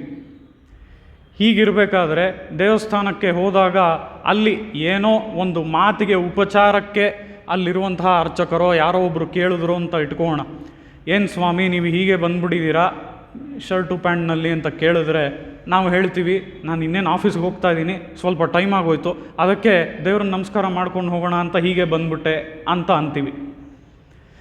ಅದೇ ಮತ್ತೊಂದು ಸರಿ ಇದೇ ಆಫೀಸ್ ಮುಗಿಸ್ಕೊಂಡು ಯಾರಾದರೂ ಒಬ್ಬರು ಬಂದರೆ, ದೇವಸ್ಥಾನಕ್ಕೆ ಬಂದರೆ, ಅವರು ಹೇಗೆ ಬರ್ತಾರೆ ಅಂತ ಅಂದರೆ ಇದೇ ರೀತಿ ಆ ಆಫೀಸ್ ಮುಗಿಸ್ಕೊಂಡು ಅವರು ಆಫೀಸ್ನಲ್ಲಿ ಇರೋವಂಥ ವೇಷದಲ್ಲೇ ದೇವಸ್ಥಾನಕ್ಕೆ ಬರ್ತಾರೆ.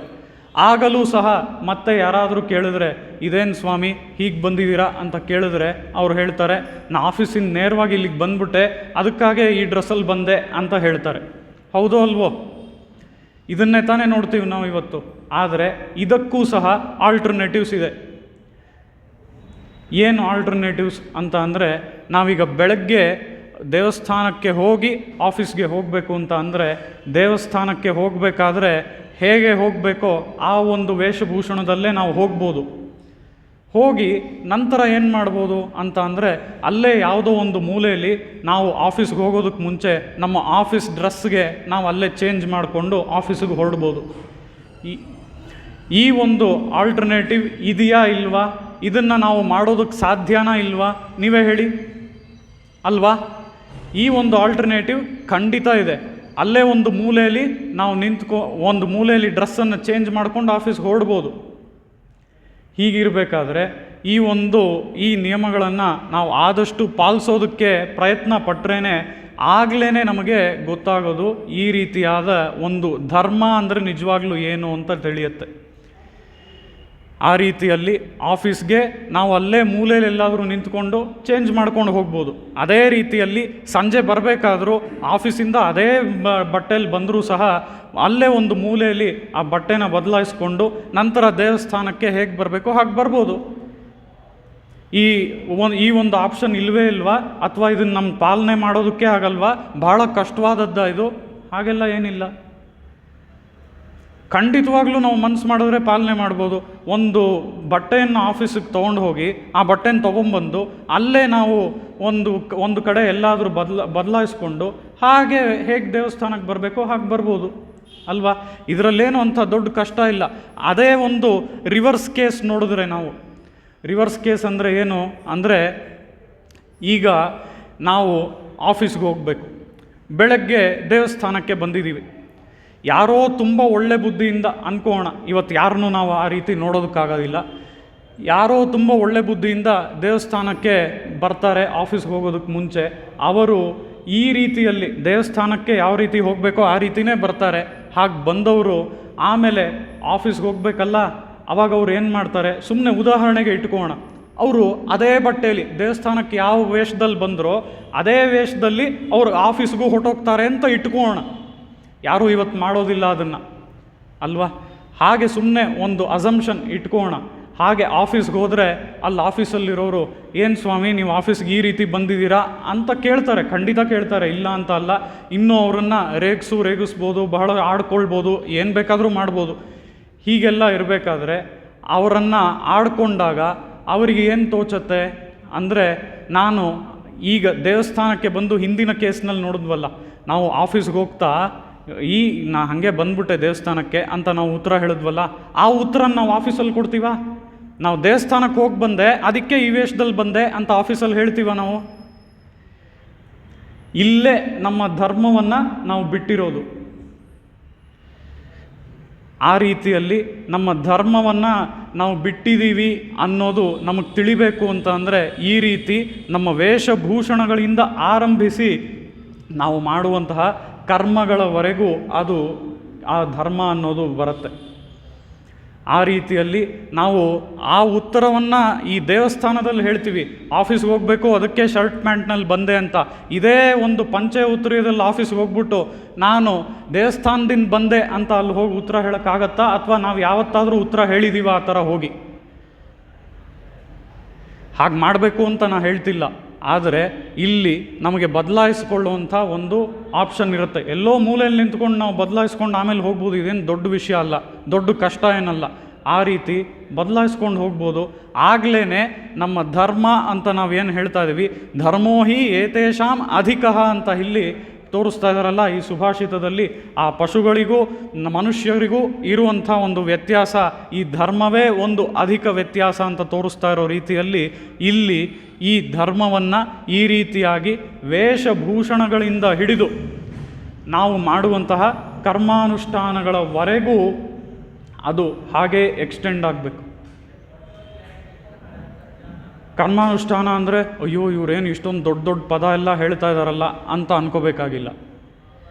ಯಾಕೆ ಅಂದರೆ ಈ ಪದ ಏನೋ ಕೇಳೋದಕ್ಕೆ ದೊಡ್ಡದಾಗಿರ್ಬೋದು, ಅಥವಾ ನಾನು ಏನೋ ತುಂಬ ಕಷ್ಟವಾದ ವಿಷಯ ಹೇಳ್ತಾ ಇದ್ದೀನಿ ಅಂತ ನಿಮ್ಗೆ ಅನ್ನಿಸ್ಬೋದು. ಇಲ್ಲ, ಅಷ್ಟೊಂದು ಕಷ್ಟವಾದ ವಿಷಯನೂ ಅಲ್ಲ. ಆ ರೀತಿಯಲ್ಲಿ ಈ ಕರ್ಮಾನುಷ್ಠಾನ ತುಂಬ ಸುಕರವಾದ್ದು ಮತ್ತು ಶೈಘ್ರ್ಯಂ ಅಂತ ಹೇಳಿ ಈ ಕರ್ಮಾನುಷ್ಠಾನದ ಬಗ್ಗೆ ಎಷ್ಟು ಬೇಗ ಇದನ್ನು ಮುಗಿಸ್ಬೋದು ಮತ್ತು ಎಷ್ಟು ಸುಕರವಾಗಿ ನಾವು ಇದನ್ನು ಸುಗಮವಾಗಿ ಮಾಡ್ಬೋದು ಅನ್ನೋ ವಿಷಯಗಳನ್ನು ಭಗವದ್ಗೀತೆಯಲ್ಲಿ 3ನೇ ಅಧ್ಯಾಯ ಹಾಗೂ 5ನೇ ಅಧ್ಯಾಯದಲ್ಲಿ ಶ್ರೀಮನ್ನಾರಾಯಣ ತೋರಿಸಿದ್ದಾನೆ. ಅದೇ ಪ್ರಕಾರವಾಗಿ ಆಳವಂದಾರರು ಸಹ ತಮ್ಮ ಗೀತಾರ್ಥ ಸಂಗ್ರಹದಲ್ಲಿ ತೋರಿಸಿದ್ದಾರೆ. ಇವರು ಹೀಗೆ ತೋರಿಸೋದಕ್ಕೆ ಕಾರಣ ಏನು ಅಂತ ಅಂದರೆ, ಒಂದು ಬಾರಿ ಇದನ್ನು ನಾವು ಆರಂಭಿಸ್ಬಿಟ್ರೆ ನಮಗೆ ಗೊತ್ತಾಗತ್ತೆ, ಅಲ್ಲಿವರೆಗೂ ತಿಳಿಯಲ್ಲ. ಒಂದು ಬಾರಿ ಇದನ್ನು ನಾವು ಆರಂಭಿಸ್ಬಿಟ್ರೆ ಇದು ಎಷ್ಟು ಸುಲಭವಾದ್ದು, ಎಷ್ಟು ಸುಗಮವಾದ್ದು, ಎಷ್ಟು ಬೇಗ ಇದನ್ನು ನಾವು ಮುಗಿಸ್ಬೋದು ಅನ್ನೋದು ನಮಗೆ ತಿಳಿಯತ್ತೆ. ಅದು ಹೇಗೆ ಅಂತ ಅಂದರೆ ಇದಕ್ಕೆ ಬೇರೆ ಬೇರೆ ಕಾರಣಗಳಿವೆ. ಒಂದು ಮುಖ್ಯವಾದ ಕಾರಣ ನಮ್ಮ ಆಚಾರ್ಯರು ಕೊಡುವಂಥದ್ದು ಏನು ಅಂತ ಅಂದರೆ, ನಾವೀಗಾಗಲೇ ಹೇಳುವಂಥದ್ದು, ನೀವು ವಾಸನೆ ಅಂತ ಕೇಳಿರ್ತೀರ ಅಲ್ವಾ? ವಾಸನೆ ಅಂದರೆ ನಾವು ಏನೋ ಒಂದು ವಾಸನೆ ಬರುತ್ತೆ ಅದನ್ನು ಮೂಸಿ ನೋಡು, ಆ ವಾಸನೆ ಅಲ್ಲ. ವಾಸನೆ ಅಂತ ಅಂದರೆ ಜನ್ಮಾಂತರಗಳ ವಾಸನೆ ಅಲ್ವಾ? ನಾವು ಯಾವುದೋ ಒಂದು ಕಡೆ ನಮಗೆ ಒಂದು ಲೈಕ್ ಇರುತ್ತೆ ಅಂದರೆ ಒಂದು ಪ್ರಿಯವಾದದ್ದು, ಇನ್ನೊಂದು ಅಪ್ರಿಯವಾದದ್ದು. ಇದಕ್ಕೆಲ್ಲ ಏನು ಕಾರಣ ಅಂದರೆ ವಾಸನೆ ಅಂತ ನಮ್ಮ ಆಚಾರ್ಯರು ಹೇಳ್ತಾರೆ ಅಲ್ವಾ? ಇಲ್ಲಿ ವಾಸನೆ ಬಗ್ಗೆ ನೋಡ್ತಿಲ್ಲ. ಈ ರೀತಿಯಾಗಿ ವಾಸನೆಗಳು ಯಾವ ರೀತಿ ಜನ್ಮಾಂತರಗಳಿಂದ ಬಂದು ನಮಗೆ ಸೇರತ್ವೋ ಅದೇ ರೀತಿಯಲ್ಲಿ ಈ ಕರ್ಮಗಳನ್ನು ಸಹ, ಅಂದರೆ ನಾವು ಮಾಡುವಂತಹ ಅನುಷ್ಠಾನಗಳು, ಸಂಧ್ಯಾವಂದನೆ ಆಗಿರ್ಬೋದು, ತಿರುವಾರಾಧನೆ ಆಗಿರ್ಬೋದು, ಯಾವುದೇ ಆಗಿರಲಿ, ಇದನ್ನೆಲ್ಲ ನಾವು ಜನ್ಮಾಂತರಗಳಲ್ಲಿ ಮಾಡ್ಕೊಂಬಂದಿದ್ದೀವಿ. ಒಂದು ಬಾರಿ ಈ ಜನ್ಮದಲ್ಲಿ ನಾವು ಆರಂಭಿಸ್ಬಿಟ್ರೆ ಅದನ್ನು ನಾವು ಮುಂದಕ್ಕೆ ಮಾಡ್ಕೊಂಡು ಹೋದರೆ ಅದು ಶೈಘ್ರಂ ಸೌಕರ್ಯಂ ಅಂತ ಹೇಳಿ ಅದು ಸುಕರವಾದದ್ದು, ಮತ್ತು ಅದನ್ನು ನಾವು ಶೀಘ್ರವಾಗಿ ಮುಗಿಸ್ಬೋದು ಅಂತ ಹೇಳಿ ಇಲ್ಲಿ ಅದರ ಒಂದು ಅಡ್ವಾಂಟೇಜ್ನ ತೋರಿಸ್ತಾ ಇದ್ದಾರೆ. ಯಾವುದಕ್ಕಾಗಿ ಅದನ್ನು ಶೀಘ್ರವಾಗಿ ಮುಗಿಸ್ಬೋದು, ಸುಗಮವಾಗಿ ಮಾಡ್ಬೋದು ಅಂದರೆ, ಜನ್ಮಾಂತರಗಳಿಂದ ನಮಗೆ ಅದು ಮಾಡಿ ಅಭ್ಯಾಸ ಇದೆ. ಆದರೆ ಅದು ನಾವು ಈ ಜನ್ಮದಲ್ಲಿ ಮಾಡದೇ ಇರೋದರಿಂದ ತುಂಬ ಕಷ್ಟ, ಹೀಗೆ ಹಾಗೆ ಅಂತ ಅಂದ್ಕೊಳ್ತೀವಿ. ಆದರೆ ಒಂದು ಬಾರಿ ಆರಂಭಿಸ್ಬಿಟ್ರೆ ಅದು ನಮಗೆ ಎಷ್ಟು ಸುಲಭವಾದ್ದು ಮತ್ತು ಎಷ್ಟು ಬೇಗ ಫಲವನ್ನು ಕೊಡುತ್ತೆ. ಶೈಘ್ರ್ಯಂ ಅಂದರೆ ಬೇಗ ಫಲವನ್ನು ಕೊಡುವಂಥದ್ದು. ಈ ರೀತಿಯಾಗಿ ಎರಡನ್ನೂ ಸಹ ಈ ಕರ್ಮಾನುಷ್ಠಾನಗಳ ಅಡ್ವಾಂಟೇಜನ್ನು ಆ ಶ್ರೀಕೃಷ್ಣ 3 ಮತ್ತು 5ನೇ ಅಧ್ಯಾಯಗಳಲ್ಲಿ ಭಗವದ್ಗೀತೆಯಲ್ಲಿ ತೋರಿಸಿದ್ರೆ, ಇದನ್ನೇ ಯಾಮುನಾಚಾರ್ಯರು ಸಹ ತಮ್ಮ ಗೀತಾರ್ಥ ಸಂಗ್ರಹದಲ್ಲಿ ತೋರಿಸ್ತಾರೆ. ಆ ರೀತಿಯಲ್ಲಿ ಇಲ್ಲಿ ಧರ್ಮೋಹಿ ಏತೇಷಾಂ ಅಧಿಕಃ ವಿಶೇಷ ಅಂತ ಅಂದರೆ, ಇಲ್ಲಿ ಆ ಹಸುಗಳಿಗೂ ಮತ್ತು ನರರಿಗೂ ಇರುವಂತಹ ಒಂದು ವ್ಯತ್ಯಾಸ ಏನು ಅಂದರೆ ಈ ಧರ್ಮದ ವಿಷಯದಲ್ಲೇ. ಧರ್ಮ ಅನ್ನುವಂಥದ್ದು ಎಲ್ಲಿಂದ ಆರಂಭವಾಗುತ್ತೆ? ಅದರ ಒಂದು ಬೇಸಿಕ್ ಲೆವೆಲ್ ನಮ್ಮ ಒಂದು ಅಟೈರಿಂದ ಆರಂಭವಾಗಿ ಅದು ಇಲ್ಲಿಯವರೆಗೂ ಅಂದರೆ ಕರ್ಮಾನುಷ್ಠಾನದವರೆಗೂ ಅದು ಎಕ್ಸ್ಟೆಂಡ್ ಆಗುತ್ತೆ. ಈ ರೀತಿಯಲ್ಲಿ ಆ ನಮ್ಮ ವೇಷಗಳನ್ನೂ ಸಹ ನಾವು ಈ ರೀತಿಯಲ್ಲಿ ಇಂಪ್ಲಿಮೆಂಟ್ ಮಾಡಿ ತೋರಿಸ್ವಿ. ಅಂದರೆ ನಾವು ದೇವಸ್ಥಾನಕ್ಕೆ ಹೋಗಬೇಕಾ, ಹೇಗೆ ಅಲ್ಲಿ business dress code is necessary ಅಂತ ಹೇಳ್ತಾರೋ ಅದನ್ನೇ ನಮ್ಮ ತಲೆಯಲ್ಲಿಟ್ಕೊಂಡು ದೇವಸ್ಥಾನಕ್ಕೂ ಸಹ ಯಾವ ಡ್ರೆಸ್ನಲ್ಲಿ ಬರಬೇಕೋ ಆ ಡ್ರೆಸ್ನಲ್ಲಿ ಬರಬೇಕು. ಅದೇ ರೀತಿಯಲ್ಲಿ ಮತ್ತೊಂದು ಕಡೆ ನಾವು ಮಾಡಬೇಕಾಗಿರುವಂಥ ಅನುಷ್ಠಾನಗಳು ಅಂತ ಅಂದರೆ ಇದೇ ಸಂಧ್ಯಾ ವಂದನೆ, ತಿರುವಾರಾಧನೆ ಮತ್ತು ಬೇರೆ ಬೇರೆಯವರಿಗೆ ಯಾವ ಯಾವ ದೀಪವನ್ನು ಹಚ್ಚೋದು ಅಥವಾ ಆ ಒಂದು ದೇವರ ಕೋಣೆಯಲ್ಲಿ ರಂಗೋಲಿ ಹಾಕೋದಿರಲಿ, ಈ ರೀತಿಯಲ್ಲಿ ಅವರವರಿಗೆ ಹೇಳಿರುವಂಥ ಈ ಕೆಲಸಗಳನ್ನು ಅವರವರು ಮಾಡುವಂಥದ್ದೇ ಶ್ರೇಷ್ಠವಾದದ್ದು. ಇದೇ ಧರ್ಮ ಅಂತ ಹೇಳಿ ಇಲ್ಲಿ ಧರ್ಮೋ ಹಿ ಏತೇಷಾಂ ಅಧಿಕಃ ವಿಶೇಷಃ ಅಂತ ಹೇಳಿ ಇದನ್ನೇ ನಾವು ಪಶು ಮತ್ತು ನರರಲ್ಲಿ ನೋಡುವಂತಹ ಒಂದು ವ್ಯತ್ಯಾಸ ಅಂತ ಹೇಳಿ ಈ ಸುಭಾಷಿತದ ಮೂಲಕ ತೋರಿಸ್ತಾ ಇದ್ದಾರೆ. ಆ ರೀತಿಯಲ್ಲಿ ಅಲ್ಲಿ ಆ ಪಶುಗಳೆಲ್ಲ ಮುಂದೆ ಹೋದವು, ಹಿಂದೆ ಅದನ್ನು ಮೇಯಿಸ್ಕೊಂಡು ಹೋದವರು ಈ ಗೋಪಬಾಲರು ಮತ್ತು ಶ್ರೀಕೃಷ್ಣ ಅಲ್ವಾ. ಆ ಪಶುಗಳೆಲ್ಲ ಯಾರು ಅಂತ ಅಂದರೆ ಈಗ ತಾನೇ ನೋಡಿದ್ವಿ ಅಲ್ವಾ, ಈ ಧರ್ಮವನ್ನೆಲ್ಲ ಈ ರೀತಿಯಾಗಿ ಮೆತ್ತಗೆ ಬಿಟ್ಕೊಂಡು ಬರ್ತಾ ಇರೋವಂಥ ನಮ್ಮಂಥ ಮನುಷ್ಯರೇ.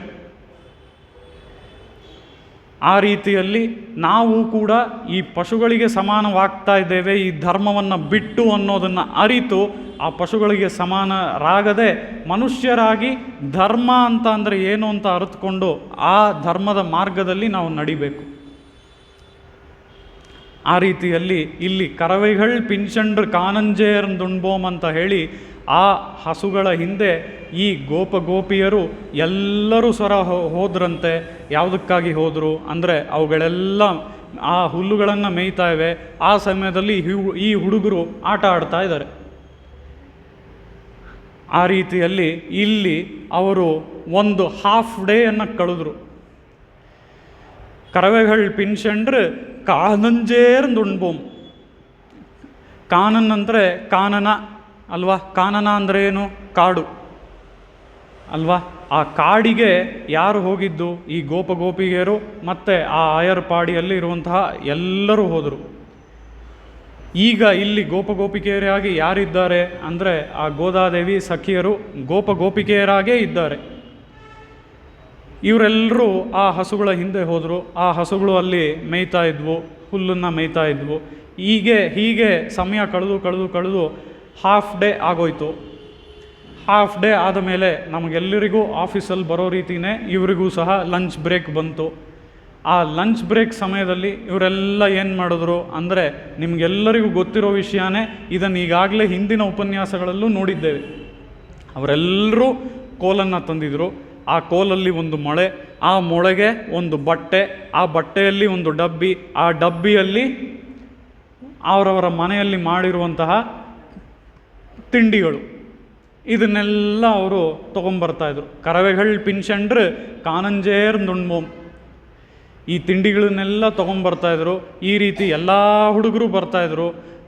ಆಗ ಇವರ ಲಂಚ್ ಬ್ರೇಕ್ ಟೈಮಲ್ಲಿ ಇವರು ಕೂತ್ಕೊಳ್ಳೋದು ಹೇಗೆ ಅಂತ ಅಂದರೆ, ಇವತ್ತು ನಾವು ಸಾಮಾನ್ಯವಾಗಿ ಎಲ್ಲಾದರೂ ಒಂದು ದೊಡ್ಡ ಕಚೇರಿಯೋ ಎಲ್ಲಾದರೂ ಒಂದು ಲಂಚ್ ಬ್ರೇಕು ಅಂತ ನಾವು ಬೇರೆಯವ್ರ ಜೊತೆ ಲಂಚ್ಗೆ ಹೋದರೆ ನಾವು ಇವತ್ತು ಹೇಗೆ ಕೂತ್ಕೊಳ್ತೀವಿ ಅಂತ ಅಂದರೆ, ಅಲ್ಲಲ್ಲೇ ಟೇಬಲ್ಗಳು ಇರುತ್ತೆ. ನಾವು ಒಂದು 4-5 ಜನ ಒಂದೊಂದು ಟೇಬಲಲ್ಲಿ ಕೂತ್ಕೊಂಡು ಗುಂಪು ಮಾಡಿಕೊಂಡು ಊಟ ಮಾಡ್ತೀವಿ. ಆದರೆ ಅವತ್ತು ಈ ರೀತಿ ಟೇಬಲ್ಗಳು ಅವರನ್ನು ಬೇರೆ ಮಾಡೋದಕ್ಕೆ ಇರಲಿಲ್ಲ. ಎಲ್ಲರೂ ಒಗ್ಗೂಡಿ ಕೂತ್ಕೊಂಡು ಊಟ ಮಾಡ್ತಾಯಿದ್ರು. ಆ ರೀತಿಯಲ್ಲಿ ಯಾವುದೇ ಟೇಬಲ್ ಇಲ್ಲದೆ ಅವರು ಒಗ್ಗೂಡಿ ಎಲ್ಲರೂ ಸಹ ಹೀಗೆ ಒಂದು ವೃತ್ತಾಕಾರದಲ್ಲಿ ಸರ್ಕಲ್ನಲ್ಲಿ ಕೂತ್ಕೊಂಡಿರೋರು ಎಲ್ಲ ಗೋಪರು. ಈ ಒಂದು ವೃತ್ತಾಕಾರದಲ್ಲಿ ಎಲ್ಲ ಗೋಪರು ಕುಳಿತುಕೊಂಡ್ರೆ ಮಧ್ಯ ಕೂತಿದ್ದು ಯಾರು ಅಂತ ಅಂದರೆ ಅವನೇ ನಮ್ಮ ನಡುನಾಯಕ ಶ್ರೀಕೃಷ್ಣ. ಆ ರೀತಿಯಲ್ಲಿ ಮಧ್ಯ ಕೂತಿದ್ದವನು ಶ್ರೀಕೃಷ್ಣ. ಅವರೆಲ್ಲರೂ ತಮ್ಮ ತಮ್ಮ ಕೋಲಿನಿಂದ ಆ ಬಟ್ಟೆಯನ್ನು ತೆಗೆದು ಆ ಬಟ್ಟೆಯ ಗಂಟನ್ನು ಬಿಚ್ಚಿ ಅಲ್ಲಿರುವಂತಹ ಡಬ್ಬಿಯ ಮುಚ್ಚಳವನ್ನು ತೆಗೆದು ಅದರಲ್ಲಿ ಇರುವಂತಹ ಆ ತಿಂಡಿಯನ್ನು ತಿನ್ನೋದಕ್ಕೆ ಮುಂಚೆ ನಾವು ಮಾಡದೇ ಇರೋವಂಥ ಕೆಲಸನ ಅವ್ರು ಮಾಡಿದ್ರು. ಏನು ನಾವು ಮಾಡದೇ ಇರೋಂಥ ಕೆಲಸನ ಅವ್ರು ಮಾಡಿದ್ರು ಅಂದರೆ ಅಲ್ಲಿ ಮಧ್ಯ ಶ್ರೀಕೃಷ್ಣನೇ ಕೂತಿದ್ದಾನೆ, ಅವನಿಗೆ ಕೊಡದೆ ನಾವು ತಿನ್ನೋಕ್ಕಾಗತ್ತಾ ಅನ್ನೋ ಬುದ್ಧಿ ನಮಗೆ ಒಂದು ಸರಿನೂ ಬರಲ್ಲ. ಏನೋ ಒಂದು ಕೈಗೆ ಸಿಕ್ಕಿದ್ರೆ ಸಾಕು, ಹೀಗೆ ಬಾಯಿಗೆ ಹಾಕ್ಕೊಳ್ತೀವಿ. ಆ ರೀತಿಯಲ್ಲಿ ಅಲ್ಲಿರುವಂತಹ ಅಷ್ಟೂ ಜನ ಹುಡುಗರು ಒಂದೊಂದು ತುತ್ತನ್ನು, ಮೊದಲ ತುತ್ತು ಅದರಲ್ಲೂ ಆ ಶ್ರೀಕೃಷ್ಣನಿಗೆ ಕೊಟ್ಟರು. ಶ್ರೀಕೃಷ್ಣನಿಗೆ ಆ ಒಂದೊಂದು ತುತ್ತನ್ನು ಕೊಟ್ಟಾಗ ಶ್ರೀಕೃಷ್ಣ ಏನು ಮಾಡ್ದ ಅಂತ ಅಂದರೆ, ಈ ಕೈನಲ್ಲಿ ಆ ತುತ್ತನ್ನೆಲ್ಲ ತೆಗೆದುಕೊಂಡ, ಈ ಕೈನಲ್ಲಿ ಆ ತುತ್ತನ್ನೆಲ್ಲ ಅವನು ಹೀಗೆ ತಿಂದ. ಅದೇ ಸಮಯ ಅಲ್ಲಿ ತಿಂದಿದ್ದು ಏನು ಅಂತ ಹೇಳಿದರೆ ಭಾಗವತದಲ್ಲಿ ತೋರಿಸ್ತಾರೆ, ಮಸರಳ ಕಬಳಂ ಅಂತ ಹೇಳಿ. ಮಸರಳ ಕಬಳಂ ಅಂದರೆ ಮೊಸರನ್ನ. ಈ ಮೊಸರನ್ನವನ್ನೇ ಆ ಶ್ರೀಕೃಷ್ಣ ಈ ಗೋಪಿಯರು ಎಲ್ಲರೂ ಸುತೂರ ಕೂತ್ಕೊಂಡಿದ್ದಾಗ ತಿಂದಿದ್ದಂತೆ. ಆ ರೀತಿಯಲ್ಲಿ ಈ ಮೊಸರನ್ನವನ್ನು ಅವನು ಈ ಕೈಯಲ್ಲಿ ತೆಗೆದುಕೊಂಡ. ಈ ಕೈನಲ್ಲಿ ನಮಗೆ ಬೇಕೇ ಬೇಕಲ್ವಾ, ಉಪಸೇಚನಂ ಅಂತ ಹೇಳ್ತೀವಿ, ನಾವು ನೆಂಚ್ಕೊಳ್ಳೋಕ್ಕೆ ಬೇಕಾಗಿರುವಂಥ ಒಂದು ಐಟಮ್. ಮೊಸರನ್ನಕ್ಕೆ ನಾವು ಏನು ನೆಂಚ್ಕೊಳ್ತೀವಿ? ಉಪ್ಪಿನಕಾಯಿ. ಆ ಉಪ್ಪಿನಕಾಯಿ ಖಂಡಿತ ಬೇಕು ಎಲ್ರಿಗೂ. ಉಪ್ಪಿನಕಾಯಿ ಇಲ್ಲದೆ ಮೊಸರನ್ನ ಹೇಗಪ್ಪ ತಿನ್ನೋದು ಅಂತ ಹೇಳಿ ಯೋಚನೆ ಮಾಡದೆ ಆ ಉಪ್ಪಿನಕಾಯನ್ನು ಸಹ ಶ್ರೀಕೃಷ್ಣ ಅವರ ಬಳಿ ತೆಗೆದುಕೊಂಡ. ಆ ಉಪ್ಪಿನಕಾಯನ್ನೆಲ್ಲ ಈ ಕೈನಲ್ಲಿ ತೆಗೆದುಕೊಂಡ. ಈ ಕೈನಲ್ಲಿ ಇರುವಂತಹ ಬೆರಳುಗಳ ಮಧ್ಯದಲ್ಲಿ, ಒಂದೊಂದು ಬೆರಳುಗಳ ಮಧ್ಯದಲ್ಲೂ ಒಂದೊಂದು ಉಪ್ಪಿನಕಾಯನ್ನು ಹೀಗೆ ಹಿಡ್ಕೊಂಡಂತೆ. ಈ ಕೈಯಲ್ಲಿ ಮೊಸರನ್ನ ಇತ್ತು. ಈ ಮೊಸರನ್ನವನ್ನು ಈ ಉಪ್ಪಿನಕಾಯಿಗೆ ನೆಂಚ್ಕೊಂಡು ಶ್ರೀಕೃಷ್ಣ ತಿಂದನಂತೆ. ಈ ರೀತಿಯಲ್ಲಿ ಕರವೈಗಳು ಪಿನ್ಸಂಡ್ರು ಕಾನಂಜೇರ್ದುಣ್ಬೋಮ್ ಅಂತ ಅಂದರೆ ಈ ಕೈಯಲ್ಲೆಲ್ಲ ಉಪ್ಪಿನಕಾಯಿ, ಈ ಕೈಯಲ್ಲಿ ಮೊಸರನ್ನ, ಅದನ್ನು ಅವನು ತಿಂದ.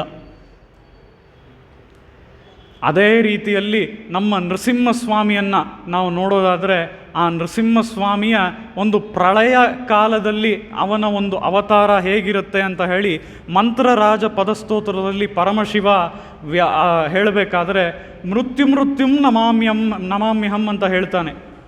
ಅಂದರೆ ಇಲ್ಲಿ ಏನನ್ನು ಹೇಳ್ತಾ ಇರೋದು ಅಂದರೆ, ಅವನು ಮೃತ್ಯುಂ ಅಂದರೆ ಆ ಯಮರಾಜ ಇದ್ದಾನಲ್ಲ, ಆ ಯಮರಾಜನಿಗೂ ಸಹ ಅವನು ಮೃತ್ಯು. ಅಂದರೆ ಏನು? ಪ್ರಳಯ ಕಾಲದಲ್ಲಿ ಆ ಯಮರಾಜನೂ ಸಹ ಈ ಉಪ್ಪಿನಕಾಯಂತೆ, ಇದನ್ನು ನಮ್ಮ ಆಚಾರ್ಯರು ವ್ಯಾಖ್ಯಾನ ಮಾಡಿ ತೋರಿಸ್ತಾರೆ. ಆ ಯಮರಾಜನೂ ಸಹ ಈ ಉಪ್ಪಿನಕಾಯನ್ನು ಹೇಗೆ ಆ ಶ್ರೀಕೃಷ್ಣ ಎಡಗೈಯಲ್ಲಿ ಇಟ್ಕೊಂಡು ನೆಂಚ್ಕೊಂಡು ತಿಂತಾ ಇದ್ನಲ್ಲ, ಆ ರೀತಿಯಲ್ಲಿ ಅವನ ಬಾಯಿಯೊಳಗೆ ಹೋಗುತ್ತಂತೆ.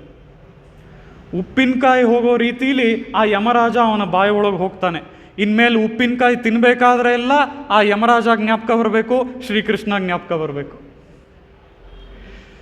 ಆ ರೀತಿಯಲ್ಲಿ ಇಲ್ಲಿ ಆ ಶ್ರೀಕೃಷ್ಣ ಉಪ್ಪಿನಕಾಯನ್ನು ತಿನ್ನಬೇಕಾದ್ರೆ ಈ ರೀತಿಯಾಗಿ ಆ ಯಮರಾಜನನ್ನೂ ಸಹ ಮೃತ್ಯುಂ ನಮಾಮ್ಯಂ ಅನ್ನುವಂಥ ರೀತಿಯಲ್ಲಿ ಆ ಉಪ್ಪಿನಕಾಯಿ ರೀತಿಯಲ್ಲಿ, ಯಮರಾಜನೇ ಉಪ್ಪಿನಕಾಯಿ ಅಂತ ಅಂದರೆ ಇನ್ನು ಮಿಕ್ಕ ಸೃಷ್ಟಿಯೆಲ್ಲ ನೀವು ಯೋಚನೆ ಮಾಡ್ಬೋದು ಅದು ಹೇಗಿರ್ಬೋದು ಅಂತ. ಆ ರೀತಿಯಲ್ಲಿ ನಾವಿಲ್ಲಿ ನೋಡೋದಾದರೆ, ಈ ಕರವೈಗಳು ಪಿನ್ಸಂಡ್ರು ಕಾನಂಜೇರ್ದುಣ್ಬೋಮ್ ಅರಿವೊಂಡ್rum ಇಲ್ಲಾದ ಆಯ್ಕುಲತ್ತು. ಅಂದರೆ ನಾವಿಲ್ಲಿ ಬಂದಿರೋರು ಯಾರು ಅಂತ ಅಂದರೆ, ನಾವೆಲ್ಲ ಅಜ್ಞಾನಿಗಳು ಅಂತ ಗೋದಾದೇವಿ ತನಗೆ ತಾನೇ ಹೇಳ್ಕೊಳ್ತಾ ಇದ್ದಾಳೆ. ಈ ಗೋಪಿಕೆಯರನ್ನು ತೋರಿಸ್ಕೊಂಡು ಹೇಳ್ತಾ ಇದ್ದಾಳೆ. ಇವರು ಅಜ್ಞಾನಿಗಳು ಅನ್ನುವಂಥ ವಿಷಯವನ್ನು ನಾವು ಎಲ್ಲಿ ನೋಡಿದ್ವಿ ಅಂದರೆ, ಇದಕ್ಕೆ ಹಿಂದಿನ ಪಾಶುರದಲ್ಲಿ ನೋಡಿದ್ವಿ. ಹಿಂದಿನ ಪಾಶುರಗಳಲ್ಲಿ ಗೋದಾದೇವಿ ಆರಾಯ್ந்து ಅರುಳ್ ಅನ್ನುವಂತಹ ಈ ಪದವನ್ನು 3 ಬಾರಿ ಈ ತಿರುಪ್ಪಾವೈನಲ್ಲಿ ಈಗಾಗಲೇ ಬಳಸಿದ್ದಾಳೆ.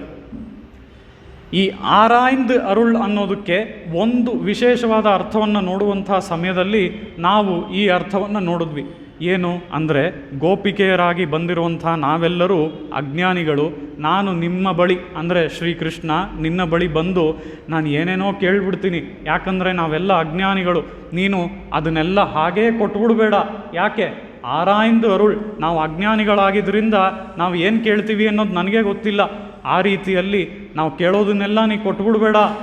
ನೀನು ಯಾವುದನ್ನು ಕೊಡಬೇಕು ಅಂದರೆ, ನಮಗೆ ದೂರದೃಷ್ಟಿಯಲ್ಲಿ ಇನ್ ಲಾಂಗ್ ಟರ್ಮ್ ಯಾವುದು ಹಿತವೋ ಅದನ್ನೇ ನೀನು ನಮಗೆ ಕೊಡಬೇಕು. ಆ ರೀತಿಯಲ್ಲಿ ಆ ಹಿತವನ್ನು ನೋಡಿ ಆ ಹಿತಕ್ಕೆ ಅನುಸಾರವಾಗಿ ನೀನು ಅನುಗ್ರಹ ಮಾಡೋನೇ. ಆದ್ದರಿಂದ ಆರಾಯ್ந்து ಅರುಳೇಲೋರೆಂಪಾವಾಯ್ ಅಂತ ಹೇಳಿ ಗೋದಾದೇವಿ ತೋರಿಸಿದ್ಲು. ಅಲ್ಲೂ ಸಹ ಗೋದಾದೇವಿ ಈ ಆಕಿಂಚನ್ಯ ಅಂತ ಅಂದರೆ ಬೇರೆ ಯಾವ ದಾರಿಯೂ ಇಲ್ಲ, ನೀನೇ ದಾರಿ ಅಂತ ಹೇಳುವಂಥದ್ದು, ಅದನ್ನು ನಾವು ಅಜ್ಞಾನಿಗಳು ನೀನೇ ದಾರಿ ನೀನೇ ನಮಗೆ ಫಲ ಅಂತ ಹೇಳಿ ಗೋದಾದೇವಿ ಯಾವ ರೀತಿ ತೋರಿಸಿದ್ಲೋ ಆ ಆರಾಯ್ந்து ಅರುಳೇಲೋರೆಂಪಾವ ಎನ್ನುವುದರಲ್ಲಿ, ಅದೇ ರೀತಿ ಇಲ್ಲೂ ಸಹ ಅರಿವೊಂಡ್ರುಮಿಲ್ಲಾದ ಆಯ್ಕುಲತ್ತು ಅಂತ ಹೇಳಿ ನಾವೆಲ್ಲರೂ ಸಹ ಅಜ್ಞಾನಿಗಳು. ನಮಗೆ ನಿನ್ನ ಬಳಿ ಏನು ಕೇಳಬೇಕು ಏನು ಕೇಳಬಾರ್ದು ಅನ್ನೋದು ಗೊತ್ತಿಲ್ಲ. ನಾವು ಏನೇನೋ ಲಿಸ್ಟ್ ಔಟ್ ಮಾಡಿ ಕೇಳ್ಬಿಡ್ತೀವಿ, ಅದನ್ನೆಲ್ಲ ನೀನು ಹಾಗೆ ಕೊಟ್ಬಿಡ್ಬೇಡ. ನೀನು ಆರಾಯ್ந்து ಅರುಳೇಲೋರೆಂಪಾವ, ಅದ್ರ ಬಗ್ಗೆ ಚೆನ್ನಾಗಿ ವಿಚಾರ ಮಾಡಿ ಅದು ನಮಗೆ ದೂರದೃಷ್ಟಿಯಲ್ಲಿ ದೂರದ ದಿನಗಳಲ್ಲಿ ಅದು ನಿಜವಾಗ್ಲೂ ನಮಗೆ ಹಿತ ಕೊಡುತ್ತೋ ಇಲ್ವೋ ಅನ್ನೋದನ್ನು ಯೋಚನೆ ಮಾಡಿ ನೀನು ನಮಗೆ ಕರುಣಿಸ್ಬೇಕು ಅಂತ ಹೇಳಿ ಗೋದಾದೇವಿ ಕೇಳ್ಕೊಳ್ತಾಳೆ. ಆ ರೀತಿಯಲ್ಲಿ ಇಲ್ಲಿ ನೋಡೋದಾದರೆ ಅರಿವೊಂಡ್ರುಮಿಲ್ಲಾದ ಆಯ್ಕುಲತ್ತು, ಆ ಶ್ರೀಕೃಷ್ಣನನ್ನು ನೋಡಿ ಹೇಗೆ ಎಷ್ಟೊಂದು ಜನ ಅವನನ್ನು ದುರ್ಯೋಧನಾದಿಗಳೇ ಇದ್ದಾರಲ್ವ, ಸಾಮಾನ್ಯ ಮನುಷ್ಯರು ಅಂತ ಅಂದ್ಕೊಂಡು ಅವನನ್ನು ಒಂದು ಆ ಪಾತಾಳ ಅಂತ ಅಂದರೆ ಕೆಳಗಿರುವಂತಹ ಒಂದು ಅಂಡರ್ಗ್ರೌಂಡ್, ಅದಕ್ಕೆ ಆ ಶ್ರೀಕೃಷ್ಣನನ್ನು ತಳ್ಳುದ್ರು ಅಂತ ಅಂದರೆ ಆ ಒಂದು ಆಸನವನ್ನು ಹಾಕಿ ಈಗಾಗಲೇ ಆ ಆಸನದ ಒಂದು ಸ್ಥಳದಲ್ಲಿ ಅವನನ್ನು ಆಗಲೇ ಅದನ್ನೆಲ್ಲ ಕೆತ್ತಿ ಅದನ್ನು ಅವನು ಕೆಳಗೆ ಹೋಗೋ ಹಾಗೆ ಮಾಡಿದ್ರು. ಆ ರೀತಿಯಲ್ಲಿ ಆ ಶ್ರೀಕೃಷ್ಣ ಆ ಆಸನದಲ್ಲಿ ಕುಳಿತುಕೊಂಡ, ಅವನು ಹಾಗೆ ಆ ಅಂಡರ್ಗ್ರೌಂಡ್ ಹೊಟ್ಟೋದ. ಆ ರೀತಿಯಲ್ಲಿ ಈ ದುರ್ಯೋಧನಾದಿಗಳೆಲ್ಲ ಆ ಶ್ರೀಕೃಷ್ಣನನ್ನು ನೋಡಿದ್ದು ಹೇಗೆ ಅಂದರೆ ಸಾಮಾನ್ಯ ಮನುಷ್ಯನಾಗಿಯೇ. ಆ ರೀತಿಯಲ್ಲಿ ಆ ಅಂಡರ್ಗ್ರೌಂಡ್ಗೆ ಶ್ರೀಕೃಷ್ಣನನ್ನು ತಳ್ಳಿದ್ರೂ ಕೂಡ ಈ ದುರ್ಯೋಧನಾದಿಗಳು ಅವನು ಹೇಗೆ ವಾಪಸ್ ಬಂದ ಅಂತ ಅಂದರೆ, ಅಲ್ಲಿ ಅರ್ಜುನನಿಗೆ ಆ ಭಗವದ್ಗೀತೆಯ ಸಮಯದಲ್ಲಿ 11ನೇ ಅಧ್ಯಾಯದಲ್ಲಿ ವಿಶ್ವರೂಪವನ್ನು ಯಾವ ರೀತಿ ತೋರಿಸಿದ್ನೋ ಇಲ್ಲೂ ಸಹ ವಿಶ್ವರೂಪವನ್ನು ತೆಗೆದುಕೊಂಡು ಅವನು ಮೇಲಕ್ಕೆ ಬಂದ. ಆ ರೀತಿಯಲ್ಲಿ ಇಲ್ಲಿ ಅವಜಾನಂತಿ ಮಾಂ ಮೂಢಾಃ ಮಾನುಷೀಂ ತಮುನಾಶ್ರಿತಂ ಪರಂಭಾವಂ ಅಜಾನಂತೋ ಮಮಭೂತ ಮಹೇಶ್ವರಂ ಅಂತ ಹೇಳಿ ಗೀತೆಯಲ್ಲಿ ಈ ಶ್ರೀಕೃಷ್ಣ ಹೇಳುವಂತಹ ಮಾತು.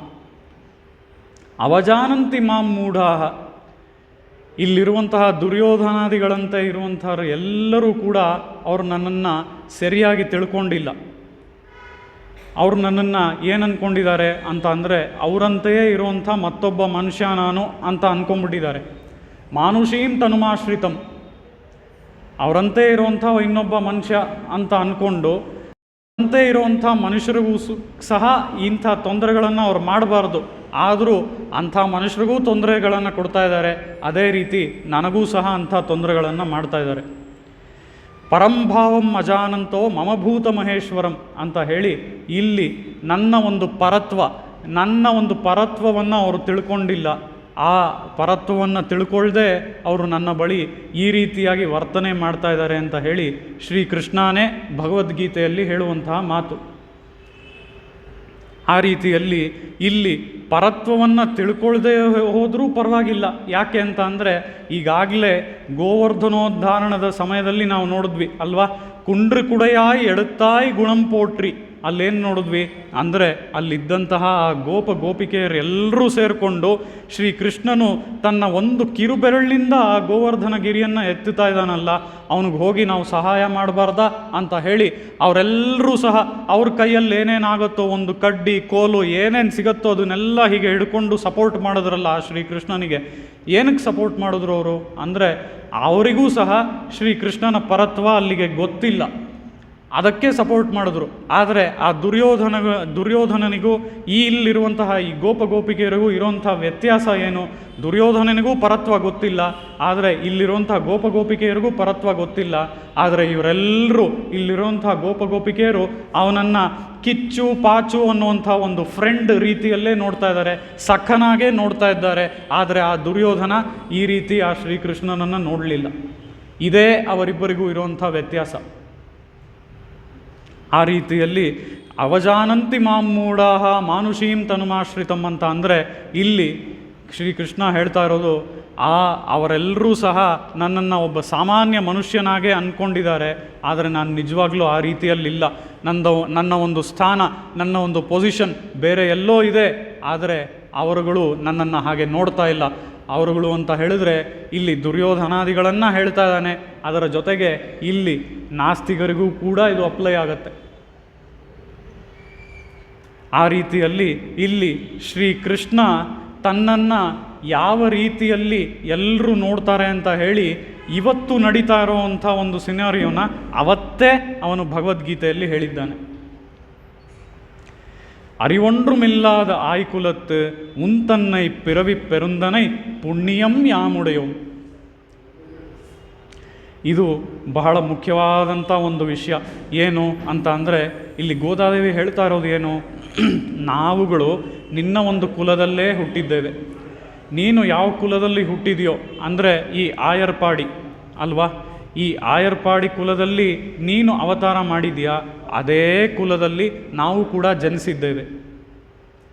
ಆದ್ದರಿಂದಲೇ ಈ ಕುಲದಲ್ಲಿ ಜನಿಸಿರೋದ್ರಿಂದಲೇ ಉಂತನ್ನೈ ಪಿರವಿ ಪೆರುಂದನೈ ಪುಣ್ಯಂ ಯಾಮುಡಿಯೋಂ, ಅದೇ ಒಂದು ದೊಡ್ಡ ಭಾಗ್ಯ ಅಂತ ಹೇಳಿ ಇಲ್ಲಿ ಗೋದಾದೇವಿ ಹೇಳ್ತಾ ಇದ್ದಾಳೆ.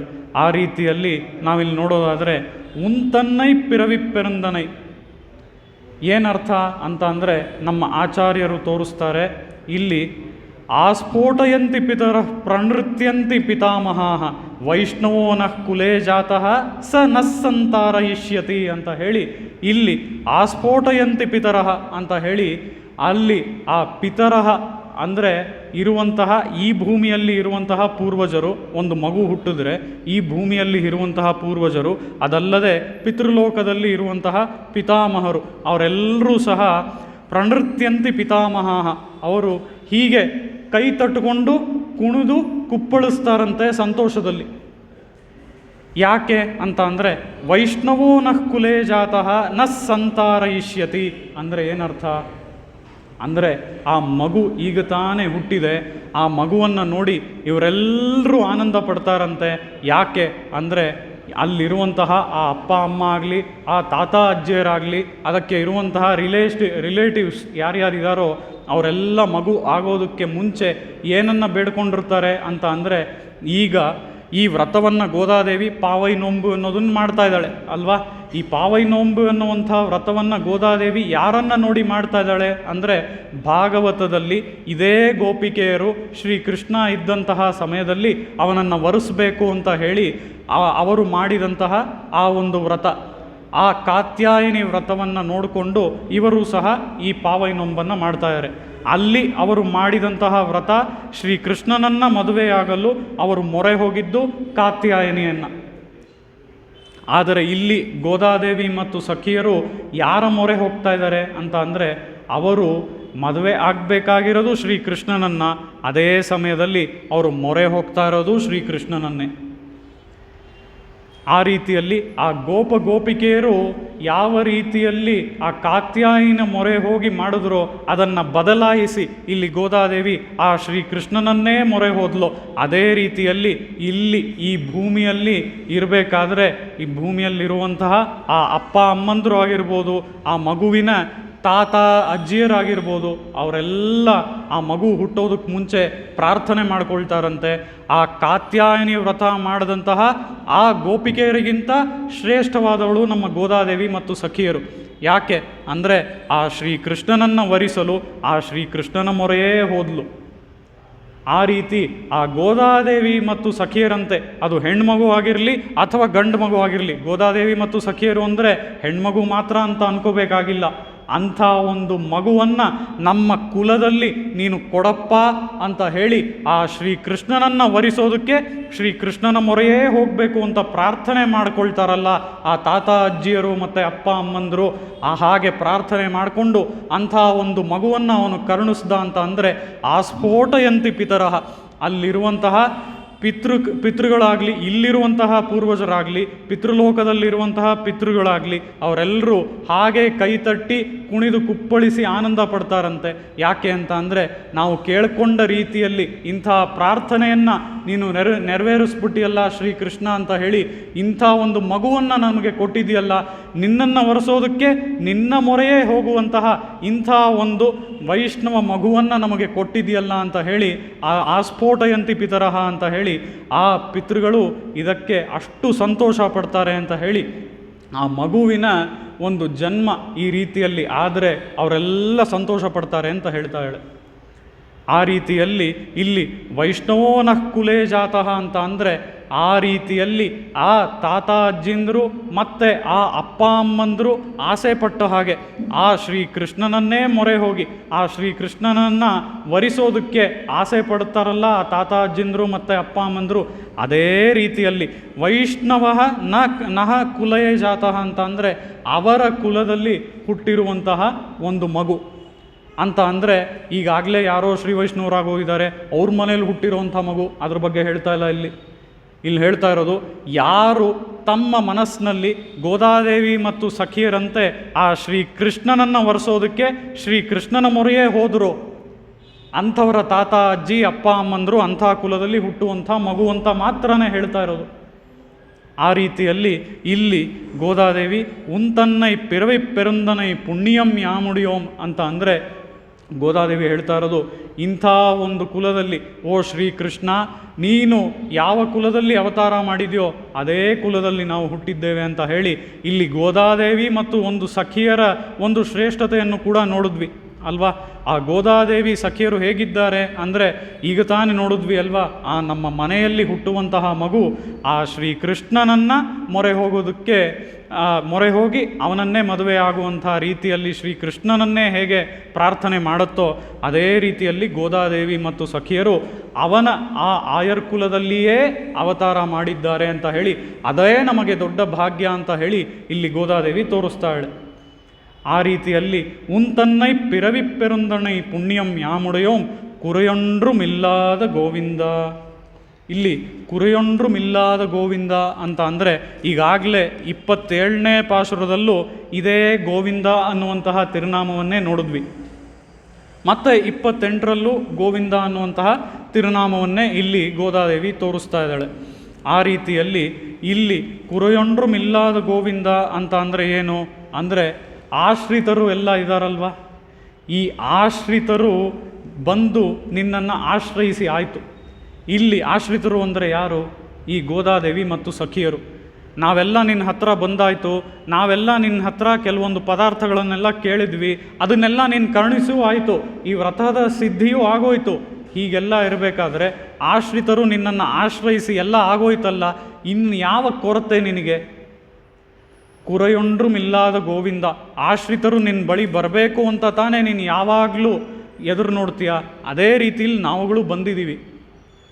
ನಾವು ಬಂದಿರಬೇಕಾದ್ರೆ ಇದಲ್ಲದೆ ಬೇರೆ ಯಾವ ಕೊರತೆ ನಿನಗಿರೋದಕ್ಕೆ ಸಾಧ್ಯ ಅಂತ ಹೇಳಿ ಇಲ್ಲಿ ಗೋದಾದೇವಿ ಕೇಳ್ತಾ ಇದ್ದಾಳೆ. ಅದೇ ರೀತಿಯಲ್ಲಿ ಒಂದು ಕೊರತೆ ಅಂತ ಅಂದ್ಕೊಂಡು ಒಂದು ಸಮಯ ಆ ಶ್ರೀಕೃಷ್ಣ ಕಣ್ಣೀರು ಹಾಕಿದಂಥ ಒಂದು ಸನ್ನಿವೇಶವನ್ನು ನಾವು ನೋಡೋದಾದರೆ, ಗೋವಿಂದೇತಿ ಯದಾಕ್ರಂದತ್ ಕೃಷ್ಣಾಮಾಂ ದೂರ್ವಾಸಿನಿ ಋಣಂ ಪ್ರವೃದ್ಧಮೈವಮೇ ಹೃದಯಾತ್ಮ ಅಪಸರ್ಪತಿ ಅಂತ ಹೇಳಿ ಆ ಶ್ರೀಕೃಷ್ಣ ಈ ಭೂಲೋಕದಿಂದ ವೈಕುಂಠಕ್ಕೆ ಹೊರಡುವಂತಹ ಸಮಯದಲ್ಲಿ ಈ ಮಾತನ್ನು ಹೇಳ್ತಾನೆ. ಏನಿದು? ಇಲ್ಲಿ ಶ್ರೀಕೃಷ್ಣ ಏನು ಹೇಳ್ತಾ ಇದ್ದಾನೆ ಅಂತ ಅಂದರೆ, ಅವನಿನ್ನೇನು ವೈಕುಂಠಕ್ಕೆ ಹೊರಡಬೇಕು ಆ ಸಮಯದಲ್ಲಿ ಅವನು ಒಬ್ಬರನ್ನು ನೆನಪಿಸ್ಕೊಂಡ. ಆ ಸಮಯದಲ್ಲಿ ಅವನು ನೆನಪಿಸ್ಕೊಳ್ಳುವಂಥದ್ದು ವಿದುರ. ಹೌದು, ವಿದುರನನ್ನು ಅವನು ಮೀಟ್ ಮಾಡೋದಕ್ಕಾಗೋದಿಲ್ಲ, ಅದಕ್ಕಾಗಿಯೇ ವಿದುರನನ್ನು ಆ ಸಮಯದಲ್ಲಿ ನೆನಪಿಸ್ಕೊಳ್ತಾನೆ. ವಿದುರ ಎಂಥವನು, ಹೀಗೆ ಹಾಗೆ ಅಂತ ಹೇಳಿ ವಿದುರ ಅಷ್ಟು ಧರ್ಮಾತ್ಮ ಅಂತ ಹೇಳಿ ಆ ವಿದುರನ ಬಗ್ಗೆ ವೈಕುಂಠಕ್ಕೆ ಹೋಗಬೇಕಾದ್ರೆ ನೆನಪಿಸ್ಕೊಳ್ತಾನೆ ಶ್ರೀಕೃಷ್ಣ. ಆ ರೀತಿಯಲ್ಲಿ ವಿದುರ ಅಲ್ಲದೆ ಗೋವಿಂದೇತಿ ಯದಾಕ್ರಂದತ್ ಅಂತ ಹೇಳಿ ಮತ್ತೊಬ್ಬರನ್ನ ಇಲ್ಲಿ ಶ್ರೀಕೃಷ್ಣ ವೈಕುಂಠಕ್ಕೆ ಹೊರಡುವಂಥ ಸಮಯದಲ್ಲಿ ನೆನಪಿಸ್ಕೊಂಡು ಕಣ್ಣೀರನ್ನು ಹಾಕ್ತಾನೆ. ಯದಾಕ್ರಂದತ್ ಅಂತ ಅಂದರೆ ಕಣ್ಣೀರು ಯಾರೋ ಹಾಕ್ತಾಯಿದ್ರು, ಅವರು ಗೋವಿಂದ ಅಂತ ಕೂಡ ಕರೆದ್ರು. ಆ ರೀತಿಯಲ್ಲಿ ಅವರನ್ನು ನಾನು ಯಾವ ಮಟ್ಟಕ್ಕೆ ಹೋಗಿ ಅವರನ್ನು ಹೆಲ್ಪ್ ಮಾಡಬೇಕಾಗಿತ್ತೋ ಆ ಮಟ್ಟಕ್ಕೆ ನನ್ನ ಕೈಲಿ ಮಾಡೋಕ್ಕಾಗಲಿಲ್ಲ ಅಂತ ಹೇಳಿ ಶ್ರೀಕೃಷ್ಣನೇ ಚಿಂತಿಸ್ಕೊಂಡು ಕಣ್ಣೀರು ಹಾಕ್ತಾನೆ. ಇದು ಯಾರಿಗೆ ಅಂತ ಅಂದರೆ, ಇದು ಆ ದ್ರೌಪದಿಗೆ. ಅಂಬರಮೇ ತಣ್ಣೀರೇ ಶೋರೇ ಅರಂಶಯ್ಯಂ ಅಂತ ನೋಡಿದ್ವಿ ಅಲ್ವಾ. ಅಂಬರಮೇ ಅಂದರೆ ಆ ವಸ್ತ್ರದಾನಗಳನ್ನು ಮಾಡುವವನು. ಆ ರೀತಿಯಲ್ಲಿ ಆ ದ್ರೌಪದಿ ಗೋವಿಂದೇತಿ ಯದಾಕ್ರಂದತ್ ಅಂತ ಹೇಳಿ ಆ ಶ್ರೀಕೃಷ್ಣನನ್ನು ಪುಂಡರೀಕಾಕ್ಷ ಗೋವಿಂದ ಅಂತ ಹೇಳಿ ಕರೆದಾಗ ಈ ಶ್ರೀಕೃಷ್ಣ ದ್ವಾರಕೆಯಲ್ಲಿ ಪಗಡೆ ಆಡ್ತಾ ಇದ್ದ ನಮ್ಮ ರುಕ್ಮಿಣಿಯ ಜೊತೆ. ಆ ರೀತಿಯಲ್ಲಿ ಪಗಡೆಯಾಡುವಂತಹ ಸಮಯದಲ್ಲಿ ಗೋವಿಂದ ಅಂತ ಹೇಳಿದಾಗ ಅವನು ಒಂದು ಅನ್ಲಿಮಿಟೆಡ್ ಸಪ್ಲೈಯನ್ನು ಮಾಡ್ದ, ಬಟ್ಟೆಗಳ ಒಂದು ಅನ್ಲಿಮಿಟೆಡ್ ಸಪ್ಲೈ ಅಲ್ವಾ. ಅದು ಆ ಸಪ್ಲೈ ಈಗ ನಾವು ಆನ್ಲೈನಲ್ಲಿ ಆರ್ಡ್ರ್ ಮಾಡಿದ್ರು ಆ ಒಂದು ಬಟ್ಟೆಗಳು ಬರೋದಕ್ಕೆ ಒಂದು 2-3 ದಿನ ಆಗುತ್ತೆ. ಆ ರೀತಿಯಲ್ಲೆಲ್ಲ ಇಲ್ಲದೆ ಯಾವಾಗ ಆ ದ್ರೌಪದಿ ಕೇಳಿದ್ಲೋ ತಕ್ಷಣವೇ ಆ ಒಂದು ಅನ್ಲಿಮಿಟೆಡ್ ಸಪ್ಲೈಯನ್ನು, ಆ ವಸ್ತ್ರಗಳನ್ನು ಇವನು ಮಾಡ್ದ. ಹೀಗೆ ಅನ್ಲಿಮಿಟೆಡ್ ಸಪ್ಲೈ ಮಾಡಿದ್ದು ಯಾವುದು ಅಂತ ಕೇಳಿದ್ರೆ, ಈಗಾಗಲೇ ಗೋದಾದೇವಿ ನಾಮ ಸಂಕೀರ್ತನೆಯ ಒಂದು ಮಹತ್ವವನ್ನು ಎಷ್ಟೋ ಪಾಶುರಗಳಲ್ಲಿ ತೋರಿಸಿದ್ದಾಳೆ.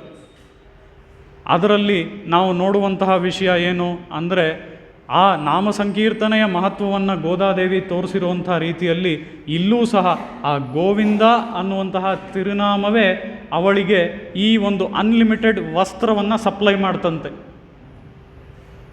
ಗೋವಿಂದೇತಿ ಯದಾ ಕ್ರಂದತ್ ಅಂತ ಅಂದರೆ, ಗೋವಿಂದ ಅಂತ ಹೇಳಿ ಅವಳು ಎರಡೂ ಕೈಗಳನ್ನು ಮುಗಿದು ಅಳ್ತಾ ನಿಂತಿದ್ಲು ಆ ದ್ರೌಪದಿ ಆ ಆಸ್ಥಾನದಲ್ಲಿ.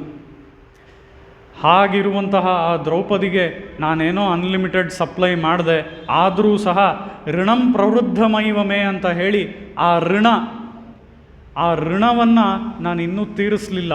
ಅದರ ಒಂದು ಏನಂತಾರೆ ಬಡ್ಡಿ ಇನ್ನೂ ಬಾಕಿ ಇದೆ.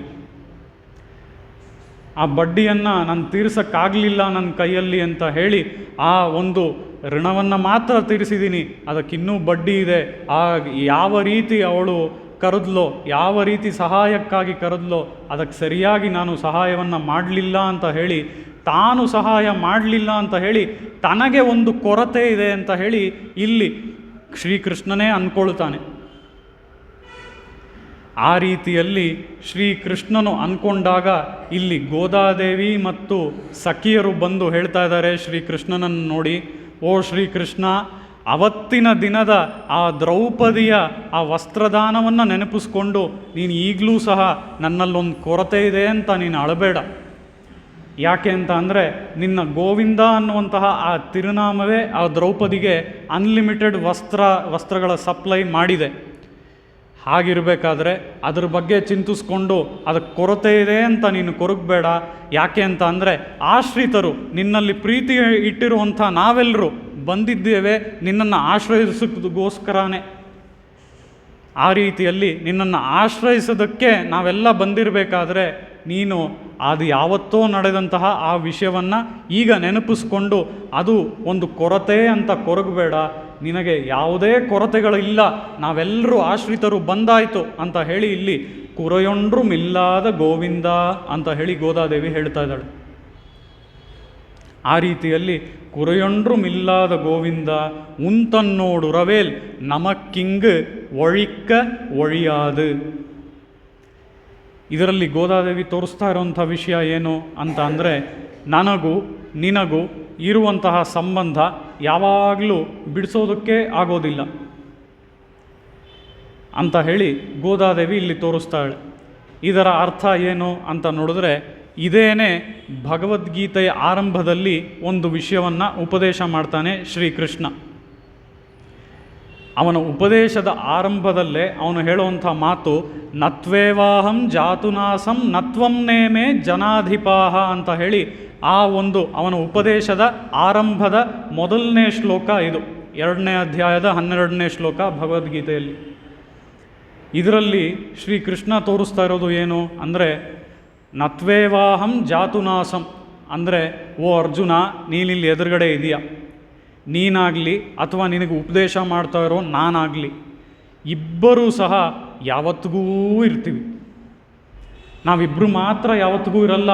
ಯಾಕೆ ಯಾವತ್ತಿಗೂ ಇರ್ತೀವಿ ಅಂತ ಇಲ್ಲಿ ಉಪದೇಶವನ್ನು ಅರ್ಜುನನಿಗೆ ಮಾಡ್ತಾ ಇದ್ದಾನೆ ಅಂತ ಅಂದರೆ, ಆ ಅರ್ಜುನ ಇಲ್ಲಿ ಎದುರುಗಡೆ ಇರೋವಂಥ ಭೀಷ್ಮರು, ದ್ರೋಣರು ಇವರೆಲ್ಲ ನಮಗೆ ಪೂಜಾರ್ಹರು. ಅವ್ರ ವಿರುದ್ಧ ನಾನು ಹೇಗೆ ಯುದ್ಧ ಮಾಡಲಿ, ಅವ್ರಿಗೆ ನಾನು ಹೇಗೆ ಬಾಣಗಳನ್ನು ಹೊಡೀಲಿ ಅಂತ ಹೇಳಿ ಆ ಅರ್ಜುನ ಯೋಚನೆ ಮಾಡ್ತಾನೆ. ಹೀಗೆ ಆ ಅರ್ಜುನ ಯೋಚನೆ ಮಾಡಿದಾಗ ಉಪದೇಶವನ್ನು ಈ ರೀತಿ ಶ್ರೀಕೃಷ್ಣ ಆರಂಭಿಸ್ತಾನೆ. ನತ್ವೇವಾಹಂ ಜಾತುನಾಸಂ ನತ್ವಂ ನೇಮೇ ಜನಾಧಿಪಾಹ. ನೀನಾಗಲಿ ನಾನಾಗಲಿ ನಾವೆಲ್ಲರೂ ಸಹ ಯಾವತ್ತಿಗೂ ಇರೋರು. ಅಂದರೆ ಏನರ್ಥ? ಅಲ್ಲಿ ನೀನು ಆ ಭೀಷ್ಮ ದ್ರೋಣಾದಿಗಳನ್ನು ನೀನು ಕೊಂದರೆ, ಈ ಬಾಣಗಳನ್ನು ಇಟ್ಟುಕೊಂಡು ಅವರು ಖಂಡಿತ ಸಾಯ್ತಾರೆ, ಹೌದು. ಆದರೆ ನೀನು ಕೊಲ್ಲದೆ ಹೋದರೆ ಬಾಣಗಳನ್ನು ಇಟ್ಕೊಂಡು, ಆವಾಗ ಅವರು ಸಾಯಲ್ಲ ಅಂತ ಅಂದ್ಕೊಂಡಿದೀಯಾ? ನೀನು ಬಾಣಗಳನ್ನು ಇಟ್ಕೊಂಡು ಕೊಲ್ಲದೆ ಹೋದರೆ ಅವರಿಗೆ ಆಗಲೂ ಕೂಡ ಒಂದು ಸಾವು ಬಂದೇ ಬರುತ್ತೆ. ಹೀಗೆಲ್ಲ ಇರಬೇಕಾದ್ರೆ ಅವರು ಯಾವುದೋ ಒಂದು ರೀತಿಯಲ್ಲಿ ಖಂಡಿತವಾಗ್ಲಿಯೂ ಅವರು ಈ ರೀತಿಯಲ್ಲಿ ಅವರಿಗೆ ಸಾವು ಬಂದೇ ಬರುತ್ತೆ. ಹಾಗಿರಬೇಕಾದ್ರೆ ನೀನು ಬಾಣಗಳನ್ನು ಬಿಟ್ಟೇ ಅವರು ಸಾಯ್ತಾರೆ ಅಂತ ನೀನು ಅನ್ಕೋಬೇಡ. ಇಲ್ಲಿ ಬಾಣಗಳನ್ನು ಬಿಟ್ಟು ನೀನು ಅವರನ್ನು ಸಾಯಿಸ್ತಾ ಇಲ್ಲ. ಯಾಕೆ ಅಂತ ಅಂದರೆ ಅವರು ಅನ್ನೋದು ಯಾರು ಅಂದರೆ ಅವರ ಒಳಗಿರುವಂತಹ ಆ ಜೀವಾತ್ಮ. ಆ ಜೀವಾತ್ಮನನ್ನು ನೀನು ಸಾಯಿಸೋದಕ್ಕಾಗೋದಿಲ್ಲ. ಯಾಕೆ ಅಂತ ಅಂದರೆ ಆ ಜೀವಾತ್ಮ ಈಗಾಗಲೇ ನಾವು ನೋಡೋ ಹಾಗೆ ಅದನ್ನು ಒಂದು ಬೆಂಕಿಯಿಂದ ಸುಡೋದಕ್ಕಾಗೋದಿಲ್ಲ, ಒಂದು ಕತ್ತಿಯಿಂದ ಕಟ್ ಮಾಡೋದಕ್ಕಾಗೋದಿಲ್ಲ, ಈ ರೀತಿಯಾಗಿ ನೀರಿಂದ ಅದನ್ನು ನೆನೆಸೋದಕ್ಕಾಗೋದಿಲ್ಲ. ಹೀಗಿರುವಂತಹ ಜೀವಾತ್ಮನನ್ನೆಲ್ಲ ನೀನು ಯಾವ ರೀತಿ ಸಾಯಿಸೋದಕ್ಕೆ ಸಾಧ್ಯ? ಕತ್ತಿಯಿಂದ ಕಟ್ ಮಾಡೋದಕ್ಕಾಗೋದಿಲ್ಲ ಅಂತ ಅಂದರೆ ಒಂದು ಕತ್ತಿ ಅಥವಾ ಯಾವುದೋ ಒಂದು ಚೂಪಾದಂತಹ ಒಂದು ವಸ್ತುವಿಂದ ಹೀಗೆ ನಾವು ಕಟ್ ಮಾಡಬೇಕು ಏನನ್ನಾದರೂ ಅಂತ ಅಂದರೆ ಅದನ್ನು ಕಟ್ ಮಾಡೋದಕ್ಕೆ ಹೀಗೆ ಒಂದು ಕೈಯಿಂದ ಹಿಡ್ಕೊಂಡ್ರೇ ಅದನ್ನು ಕಟ್ ಮಾಡೋದಕ್ಕೆ ಸಾಧ್ಯ. ಕೈಯಿಂದ ಹಿಡ್ಕೊಳ್ದೆ ಹೋದರೆ ಅದನ್ನು ಕಟ್ ಮಾಡೋದಕ್ಕೆ ಹೇಗೆ ಸಾಧ್ಯ? ಸಾಧ್ಯನೇ ಇಲ್ಲ ಅಲ್ವಾ? ಈ ರೀತಿಯಲ್ಲಿ ಕೈಯಿಂದ ಅದನ್ನು ನಾವು ಹಿಡ್ಕೊಳ್ಳೋದಕ್ಕೂ ಆಗೋದಿಲ್ಲ. ಹೀಗಿರುವಂತಹ ಅತ್ಯಂತ ಸೂಕ್ಷ್ಮವಾದ ಆತ್ಮವನ್ನು ಯಾರೂ ಸಹ ಕೊಲ್ಲೋದಕ್ಕೆ ಸಾಧ್ಯನೇ ಇಲ್ಲ. ನೀ ಅದ್ರ ಬಗ್ಗೆ ಯಾಕೆ ಯೋಚನೆ ಮಾಡ್ತೀಯ ಅರ್ಜುನ? ನತ್ವೇವಾಹಂ ಜಾತುನಾಸಂ ನತ್ವಂ ನೇಮೇ ಜನಾಧಿಪಾಹ. ಯಾವಾಗಲೂ ಇರುವಂಥದ್ದು ಈ ಜೀವಾತ್ಮ. ಅವರು ಈ ದೇಹವನ್ನು ಬಿಟ್ಟರೂ ಸಹ ಅದು ಮುಂದೆ ಯಾವುದೋ ಒಂದು ದೇಹಕ್ಕೆ ಹೋಗುತ್ತೆ. ಈ ರೀತಿಯಲ್ಲಿ ಯಾವಾಗಲೂ ಇರುವಂಥ ಜೀವಾತ್ಮ. ಇದಕ್ಕೆ ಮುಂಚೆಯೂ ಸಹ ಅವರಿದ್ದರು, ಆದರೆ ಅವರು ಯಾವ ದೇಹದಲ್ಲಿದ್ದರೋ ನಮಗೆ ಗೊತ್ತಿಲ್ಲ. ಆ ರೀತಿಯಲ್ಲಿ ಇಲ್ಲಿ ನಾನಾಗಲಿ ನೀನಾಗಲಿ ಅಂದರೆ ಶ್ರೀಕೃಷ್ಣ ತನ್ನನ್ನು ತೋರಿಸ್ಕೊಂಡು ಅದರ ಜೊತೆಗೆ ಅಲ್ಲಿರುವಂತಹ ಅರ್ಜುನನನ್ನು ತೋರಿಸ್ಕೊಂಡು ಇಲ್ಲಿ ಹೇಳ್ತಾ ಇದ್ದಾನೆ, ನಾವೆಲ್ಲರೂ ನಿತ್ಯವಾಗಿ ಇರುವಂಥವ್ರು. ಹೀಗೆ ನಾವೆಲ್ಲರೂ ಅಂದರೆ ನಾನು ನೀನು ಮಾತ್ರ ಅಲ್ಲ, ಜನಾಧಿಪಾಹ ಅಂತ ಹೇಳಿ ಅಲ್ಲಿ ಎರಡೂ ಪಕ್ಷಗಳಲ್ಲಿ ಇರುವಂತಹ ರಾಜರು, ಸೈನಿಕರು ಎಲ್ಲರನ್ನ ತೋರಿಸಿ ಇಲ್ಲಿರುವವರೂ ಸಹ ಯಾವತ್ತಿಗೂ ಇರುವಂಥವ್ರೆ. ಅವರು ಈ ಯುದ್ಧದಲ್ಲಿ ಉಸಿರನ್ನು ಬಿಟ್ಟರೂ ಸಹ ಅವರ ಆತ್ಮ ಬೇರೆ ಎಲ್ಲಿಗೂ ಹೋಗುತ್ತೆ, ಇನ್ನೊಂದು ದೇಹಕ್ಕೆ ಹೋಗುತ್ತೆ. ಆ ರೀತಿಯಲ್ಲಿ ನತ್ವಂ ನೇಮೇ ಜನಾಧಿಪಾಹ ಅಂತ ಹೇಳಿ ಭಗವದ್ಗೀತೆಯಲ್ಲಿ ಯಾವತ್ತಿಗೂ ಸಹ ನಾವೆಲ್ಲರೂ ಇರಬೇಕಾದಂಥವ್ರು, ಇರೋವಂಥವ್ರು ಅಂತ ಹೇಳಿ ಭಗವದ್ಗೀತೆಯ ಈ ಶ್ಲೋಕದ ಮೂಲಕ ಶ್ರೀಕೃಷ್ಣ ತೋರಿಸ್ತಾ ಇದ್ದಾನೆ. ಮುಂತನ್ನೋಡುರವೇಲ್ ನಮಕ್ಕಿಂಗ್ ಒಳಿಕ್ಕ ಒಳಿಯಾದ ಅಂತ ಅಂದರೆ ಈ ರೀತಿಯಾಗಿ ನಾವು ಯಾವತ್ತೂ ನಿತ್ಯರೇ. ಆ ನಿತ್ಯರಾಗಿರಬೇಕಾದ್ರೆ ನೀನೂ ನಿತ್ಯನೇ, ಅಲ್ಲಿ ನಾನೂ ನಿತ್ಯ ಅಂತ ಶ್ರೀಕೃಷ್ಣ ಹೇಳ್ಕೊಂಡ. ಆ ಶ್ರೀಕೃಷ್ಣನೂ ನಿತ್ಯ, ನಾವೂ ನಿತ್ಯ.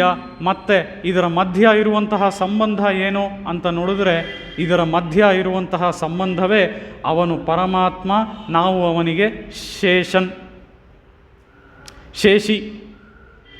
ಶೇಷಿ ಅವನು, ನಾವು ಶೇಷನ್. ಶೇಷಿ ಅವನು ಅಂತ ಅಂದರೆ ಅವನು ಕೈಂಕರ್ಯಗಳನ್ನು ಸ್ವೀಕರಿಸುವಂಥವನು, ನಾವು ಶೇಷನ್ ಕೈಂಕರ್ಯವನ್ನು ಮಾಡುವಂಥವರು. ಈ ರೀತಿಯಲ್ಲಿ ಅವನು ಸ್ವಾಮಿ, ನಾವು ದಾಸರು.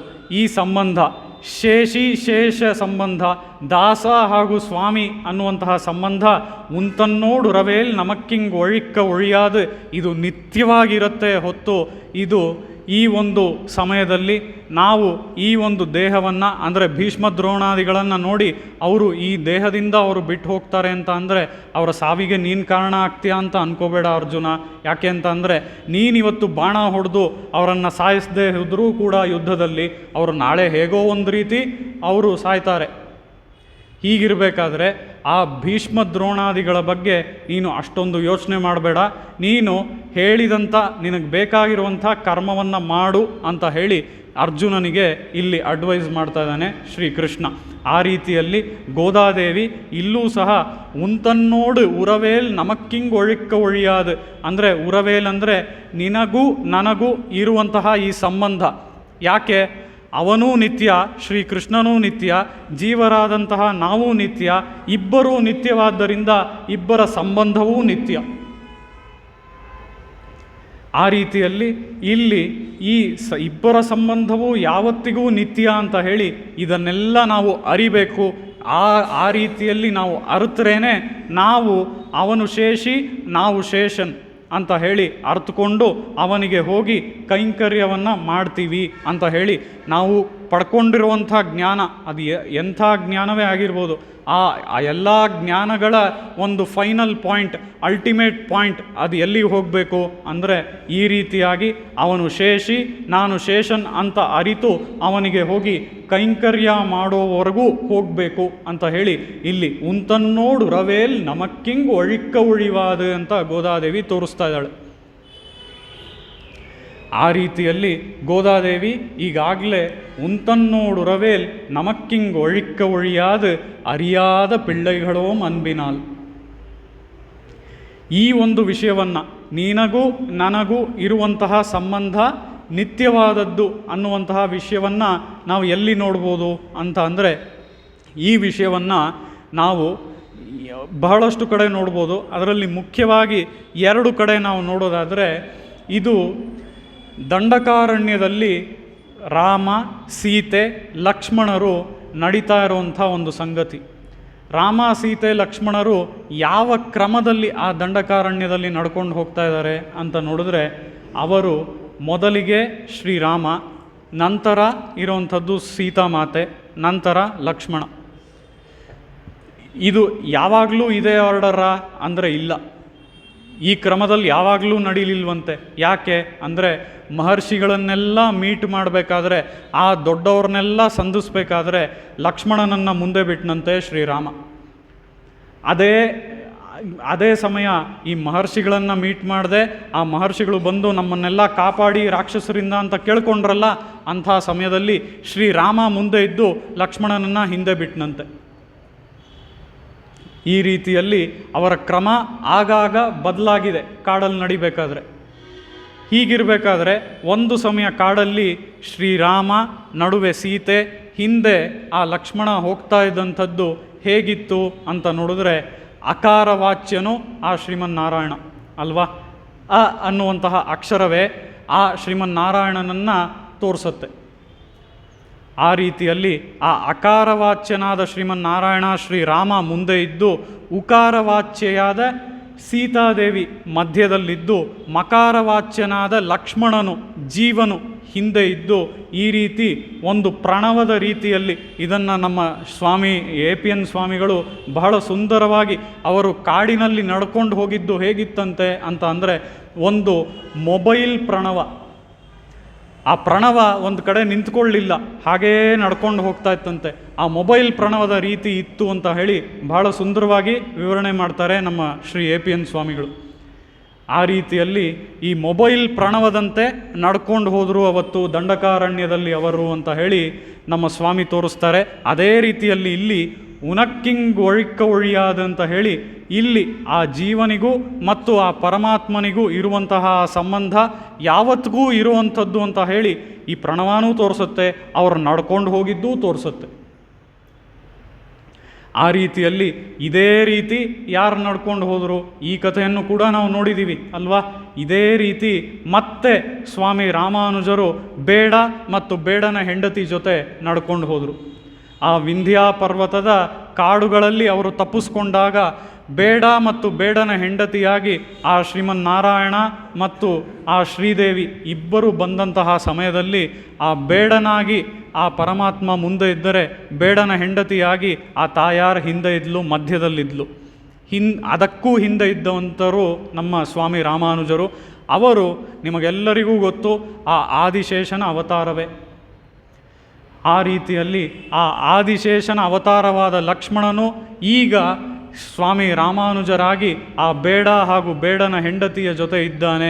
ವಿಂಧ್ಯ ಪರ್ವತದಿಂದ ಬರಬೇಕಾದ್ರೆ ಆ ಸ್ವಾಮಿ ರಾಮಾನುಜರು ಹೇಗೆ ಇಲ್ಲಿ ರಾಮಾಯಣದಲ್ಲಿ ಇವರೆಲ್ಲ ನಡ್ಕೊಂಡು ಹೋದರೋ ಆ ಕಥೆಯನ್ನೆಲ್ಲ ಅಂದರೆ ಇಡೀ ರಾಮಾಯಣ ಕಥೆಯನ್ನೆಲ್ಲ ಈ ರೀತಿ ಅವ್ರು 3 ಜನ ನಡ್ಕೊಂಬರ್ಬೇಕಾದ್ರೆ ಮುಂದೆ ಬೇಡ, ಹಿಂದೆ ಬೇಡನ ಹೆಂಡತಿ, ಅದಕ್ಕೆ ಹಿಂದೆ ಸ್ವಾಮಿ ರಾಮಾನುಜರು ಅ ಉ ಮ ಈ ರೀತಿ ಅವ್ರು ನಡ್ಕೊಂಬರ್ಬೇಕಾದ್ರೆ ಈ ರಾಮಾಯಣ ಕಥೆಯನ್ನೆಲ್ಲ ಸ್ವಾಮಿ ರಾಮಾನುಜರು ವಿವರವಾಗಿ ಆ ಬೇಡನ ಹೆಂಡತಿಗೆ ಮತ್ತೆ ಹೇಳಿ ತೋರಿಸಿದ್ರು. ಆ ಬೇಡ ಹಾಗೂ ಬೇಡನ ಹೆಂಡತಿ ಅಂದರೆ ಪೆರ್ಮಾಳ್ ಹಾಗೂ ತಾಯಾರ್ ಅವ್ರಿಗೇನು ರಾಮಾಯಣ ಕಥೆ ಗೊತ್ತಿಲ್ವಾ?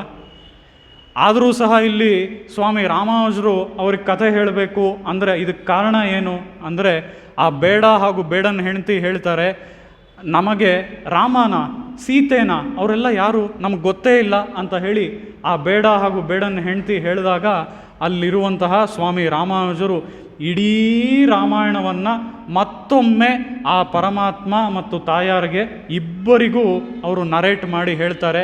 ಇದೇ ರೀತಿಯಲ್ಲಿ ಮೊಬೈಲ್ ಪ್ರಣವದ ರೀತಿಯಲ್ಲಿ ಅ ಉ ಮ ಅನ್ನುವಂತಹ ರೀತಿಯಲ್ಲಿ ಅವರು ನಡ್ಕೊಂಡು ಹೋಗಬೇಕಾದ್ರೆ ಈ ರಾಮಾಯಣ ಕಥೆಯನ್ನು ಹೇಳ್ತಾರೆ. ಅಲ್ಲಿ ಅವರು ರಾಮಾಯಣ ಕಥೆಯನ್ನು ಸ್ವಾಮಿ ರಾಮಾನುಜರ ಬಳಿ ಕೇಳೋದಕ್ಕೆ ಕಾರಣ ಏನು? ಅವ್ರಿಗೆಲ್ಲ ಈ ರಾಮಾಯಣ ಕಥೆ ಚೆನ್ನಾಗೇ ಗೊತ್ತು ಪೆರ್ಮಾಳ್ ತಾಯಾರಿಗೆ, ಯಾಕೆ ಅವರೇ ನಡೆಸಿರುವಂಥ ಲೀಲೆಗಳು. ಹೀಗಿರಬೇಕಾದ್ರೆ ರಾಮಾನುಜರನ್ನು ಕೇಳೋ ಅವಶ್ಯಕತೆ ಏನು ಅಂದರೆ, ಆ ಸ್ವಾಮಿ ರಾಮಾನುಜರ ಬಾಯಿಂದ ಕೇಳುವಂತಹ ಆ ಸೌಂದರ್ಯ, ಅದರ ಒಂದು ವಿಶೇಷವೇ ಬೇರೆ. ಇದಕ್ಕಾಗಿಯೇ ಆ ಸ್ವಾಮಿ ರಾಮಾನುಜರ ಬಾಯಿಂದ ಆ ರಾಮಾಯಣವನ್ನು ಮತ್ತೆ ಕೇಳಬೇಕು ಅಂತ ಹೇಳಿ ಲವಕುಶರಿಂದ ಆ ಶ್ರೀರಾಮನು ಮೊದಲೇ ಕೇಳಿದ್ರೂ ಸಹ ಮತ್ತೆ ಸ್ವಾಮಿ ರಾಮಾನುಜರಿಂದ ಈ ರಾಮಾಯಣವನ್ನು ಕೇಳ್ತಾನೆ. ಆ ರೀತಿಯಲ್ಲಿ ಅಂಥ ವಿಶೇಷವಾದ್ದು ಸ್ವಾಮಿ ರಾಮಾನುಜರಿಂದ ಬಂದಂತಹ ಆ ರಾಮಾಯಣವತ್ತು ಅಂತ ನೋಡ್ತೀವಿ. ಅದರ ಜೊತೆಗೆ ಇಲ್ಲಿ ಅವರೂ ಸಹ ಈ ಮೊಬೈಲ್ ಪ್ರಣವದ ರೀತಿಯೇ ನಡ್ಕೊಂಡು ಹೋದರು ಅಂತ ಹೇಳಿ ನಾವು ನೋಡ್ಬೋದು. ಉಂತನ್ನೋಡು ಉರವೇಲ್ ನಮಕ್ಕಿಂಗ್ ಒழிக்க ஒழியாது ಅರಿಯಾದ ಪಿಳ್ಳೈಗಳೋಂ ಅನ್ಬಿನಾಲ್. ಅರಿಯಾದ ಪಿಳ್ಳೈಗಳೋಂ ಅನ್ಬಿನಾಲ್ ಅಂದರೆ ಏನು? ನಾವೆಲ್ಲ ಹೇಗಿದ್ದೇವೆ ಅಂತ ಅಂದರೆ, ನಾವೆಲ್ಲರೂ ನಿನ್ನ ಫ್ರೆಂಡ್ಸ್ ಕೃಷ್ಣ. ಯಾಕಂದರೆ ಇವರೆಲ್ಲ ಗೋಪಿಕೆಯರಾಗಿ ಬಂದಿದ್ದಾರಲ್ವ. ನಿನ್ನ ಫ್ರೆಂಡ್ಸ್ ಅಂತ ಅಂದರೆ ಆ ಕೃಷ್ಣನ್ನ ಹೇಗೆ ಕರೀತಾರೆ ಅಂತ ಅಂದರೆ, ಆ ಕೃಷ್ಣನ್ನ ಈಗ ಸ್ವಾಮಿ ರಾಮಾನುಜರು ಗದ್ಯದಲ್ಲಿ ಸ್ತೋತ್ರ ಮಾಡಿರೋ ಹಾಗೆ ಇಷ್ಟು ಉದ್ದ ಅವರು ಸ್ತೋತ್ರ ಮಾಡ್ತಾರ ಅಂದರೆ ಖಂಡಿತ ಇಲ್ಲ. ಫ್ರೆಂಡ್ಸ್ ಅಂತ ಅಂದರೆ ಹೇಗೆ ಕರೀತಾರೆ? ಓ ಕಿಚ್ಚು, ಪಾಚು, ಬಾ ಇಲ್ಲಿ ಅಂತ ಆ ಶ್ರೀಕೃಷ್ಣನ್ ಕರೀತಾರೆ. ಈ ರೀತಿಯೇ ಆ ಶ್ರೀಕೃಷ್ಣನ್ನ ಒಂದು ಸಖನಾಗಿ, ಒಂದು ಫ್ರೆಂಡಾಗಿ ಅವರೆಲ್ಲ ಆ ಗೋಪಿಕೆಯರೆಲ್ಲ ನೋಡ್ತಾ ಇದ್ದಾರೆ. ಅರಿಯಾದ ಪಿಳ್ಳೆಗಳೋಂ ಅನ್ಬಿನಾಲ್ ಉಂತನ್ನೈ ಸಿರುಪೇರ್ ಅழைத்தனவும். ಕಿಚ್ಚು, ಪಾಚು, ಗೋಂದು ಅಂತ ಹೇಳಿ ಈ ನಾಮಗಳನ್ನೆಲ್ಲ ಅವರು ಕರಿತಾ ಇದ್ದಾರಂತೆ. ಯಾಕೆ ಅಂತ ಅಂದರೆ, ಸಂಪೂರ್ಣ ನಾಮಗಳನ್ನು ಅವರು ಕರಿತಾ ಇಲ್ಲ. ಫ್ರೆಂಡ್ಸ್ ಅವ್ರಿಗೂ ಒಬ್ಬರು ಮಧ್ಯೆ ಒಬ್ಬರು ಹೀಗೆ ತಾನೇ ಕರ್ಕೊಳ್ಳೋದು. ಅದೇ ರೀತಿ ಇಲ್ಲೂ ಸಹ ಆ ಕೃಷ್ಣನನ್ನು ನೋಡಿ ಈ ರೀತಿಯಾದ ನಾಮಗಳನ್ನು ಅವ್ರು ಕರಿತಾ ಇದ್ದಾರಂತೆ. ನೀನು ನಮಗೆ ಯಾವಾಗಲೂ ಈ ಕಿಚ್ಚು ಪಾಚುನೇ. ಯಾಕೆ ಅಂತ ಅಂದರೆ, ಇವರೆಲ್ಲ ಒಂದು ಸಮಯದಲ್ಲಿ ಹೆದರು ಬಿಟ್ಟಿರ್ತಾರೆ ಈ ಗೋಪಿಕೆಯರು. ಯಾವ ಸಮಯ ಅಂದರೆ, ಈ ಗೋವರ್ಧನೋದ್ಧಾರಣವನ್ನು ಮಾಡ್ತಾನಲ್ಲ ಶ್ರೀಕೃಷ್ಣ, ಅದೆಲ್ಲ ಮುಗಿದು ಮಳೆಯೆಲ್ಲ ಮುಗಿಯುತ್ತೆ. 7 ದಿನ ಆದಮೇಲೆ ಈ ಮಳೆಯೆಲ್ಲ ಮುಗಿದ ಮೇಲೆ ಏನಾಗುತ್ತೆ, ಇಂದ್ರ ಬರ್ತಾನೆ ಶ್ರೀಕೃಷ್ಣನ ಬಳಿ.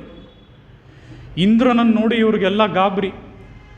ಯಾಕೆ ಅಂತ ಅಂದರೆ, ಈಗಾಗಲೇ ಆ ಇಂದ್ರನ ಒಂದು ಪೂಜೆಯನ್ನು ತಪ್ಪಿಸಿದವನು ಶ್ರೀಕೃಷ್ಣ. ಅದಲ್ಲದೆ ಗೋವರ್ಧನಗಿರಿಗೆ ಆ ಪೂಜೆಗಳನ್ನೆಲ್ಲ ಮಾಡಿ ಅಂತ ಶ್ರೀಕೃಷ್ಣ ಹೇಳ್ದ. ಹೀಗೆಲ್ಲ ಇರಬೇಕಾದ್ರೆ ಇಂದ್ರ ನಮಗೇನಾದರೂ ಮಾಡೋದಕ್ಕೆ ಬರ್ತಾ ಇದ್ದಾನೋ ಅಂತ ಹೇಳಿ ಮೊದಲು ಆ ಗೋಪಿಕೆಯರೆಲ್ಲ ಅಂದ್ಕೊಂಡ್ರಂತೆ.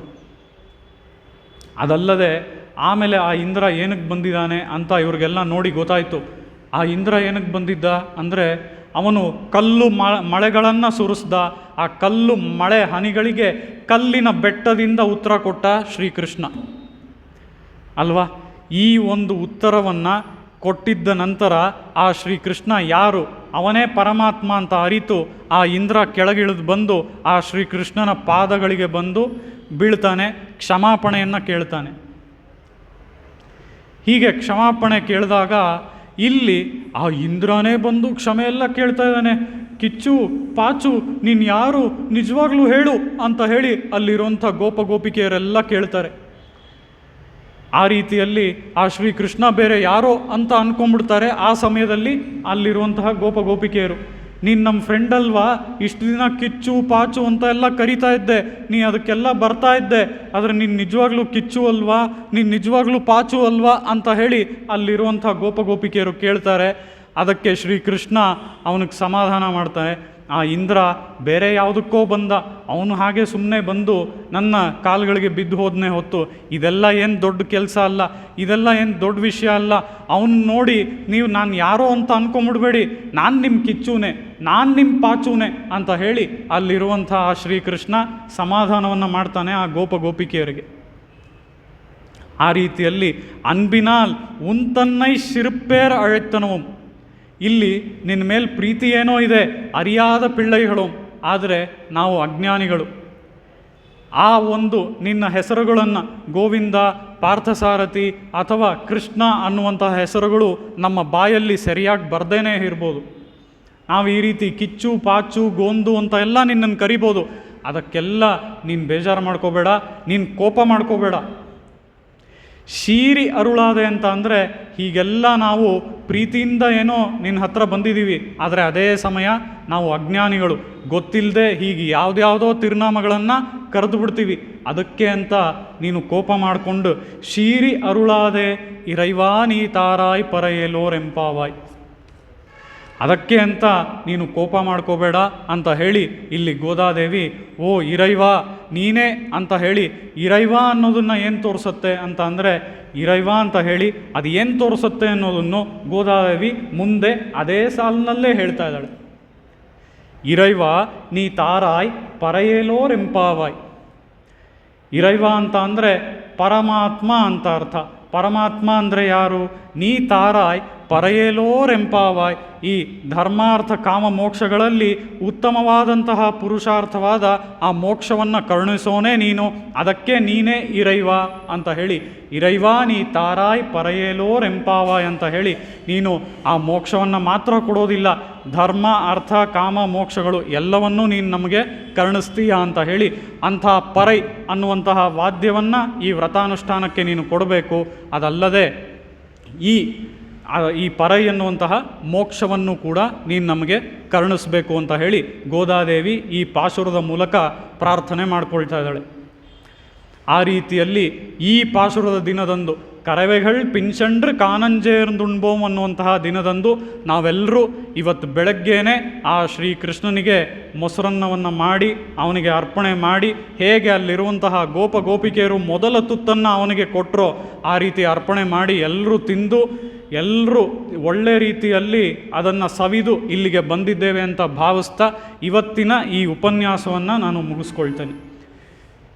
ನಾಳೆಯ ಪಾಶುರವನ್ನು ಹೇಳಿಬಿಟ್ಟು ನಂತರ ಈ ಉಪನ್ಯಾಸವನ್ನು ಮುಗಿಸ್ಕೋಣ.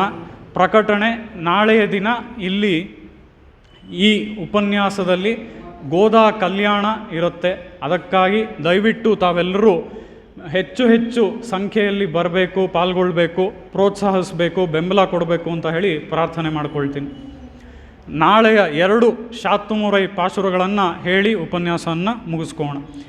சிற்றன் சிறுகாலே வந்துன்னை சேவித்து உன் பொற்றாமரையடியே போற்றும் பொருள் கேளாய். பெற்றம்மே துண்ணம் குலத்தில் பிறந்து நீ குற்றேவலங்களை கொள்ளாமல் போகாது. இற்றை பறை கொள்வான் அன்றுகான் கோவிந்தா, எற்றைக்கும் ஏழேழ் பிறவிக்கும் உந்தன்னோடுற்றோமேயாவோம் உனக்கே நாமாட்செய்வோம். மற்றனம் காமங்கள் மாற்றேலோர் எம்பாவாய். வங்கக்கடல் கடைந்த மாதவனை கேசவனை திங்கள் திருமுகத்துக் செய்யழார் சென்னிறைஞ்சி அங்கப்பறை கொண்ட வார்த்தை அணிபுதுவை பைங்கமலர் தன்தரியில் பட்டர் பிரான் கோதை சொன்ன சங்கத்தமிழ் மாலை 30 தப்பாமே. இங்கிப்பறை சுரைப்பார் 2 மால்வரை தோள் சங்கன் திருமுகத்துச் செல்வத் திருமாலால் எங்கும் திருவருள் பெற்று எம்பெருவரெம்பாவாய். कवितार्किकसिंहाय कल्याणगुणशालिने श्रीमते वेङ्कटेशाय वेदान्तगुरवे नमः। वादिद्विपशिरोभङ्गपञ्चाननपराक्रमः श्रीमान् वेङ्कटनाथार्यः चिरं विजेतां भुवि। श्रीमते श्रीलक्ष्मीनृसिंहदिव्यपादुकासेवक श्रीवंशडोपश्रीनारायणयतीन्द्रमहादेशिकाय नमः। श्रीमते श्रीवंशडोपश्रीरङ्गनाथयतीन्द्रमहादेशिकाय नमः। श्रीमते वात्स्यश्रीकृष्णमार्यमहादेशिकाय नमः। अस्मद्गुरुभ्यो नमः।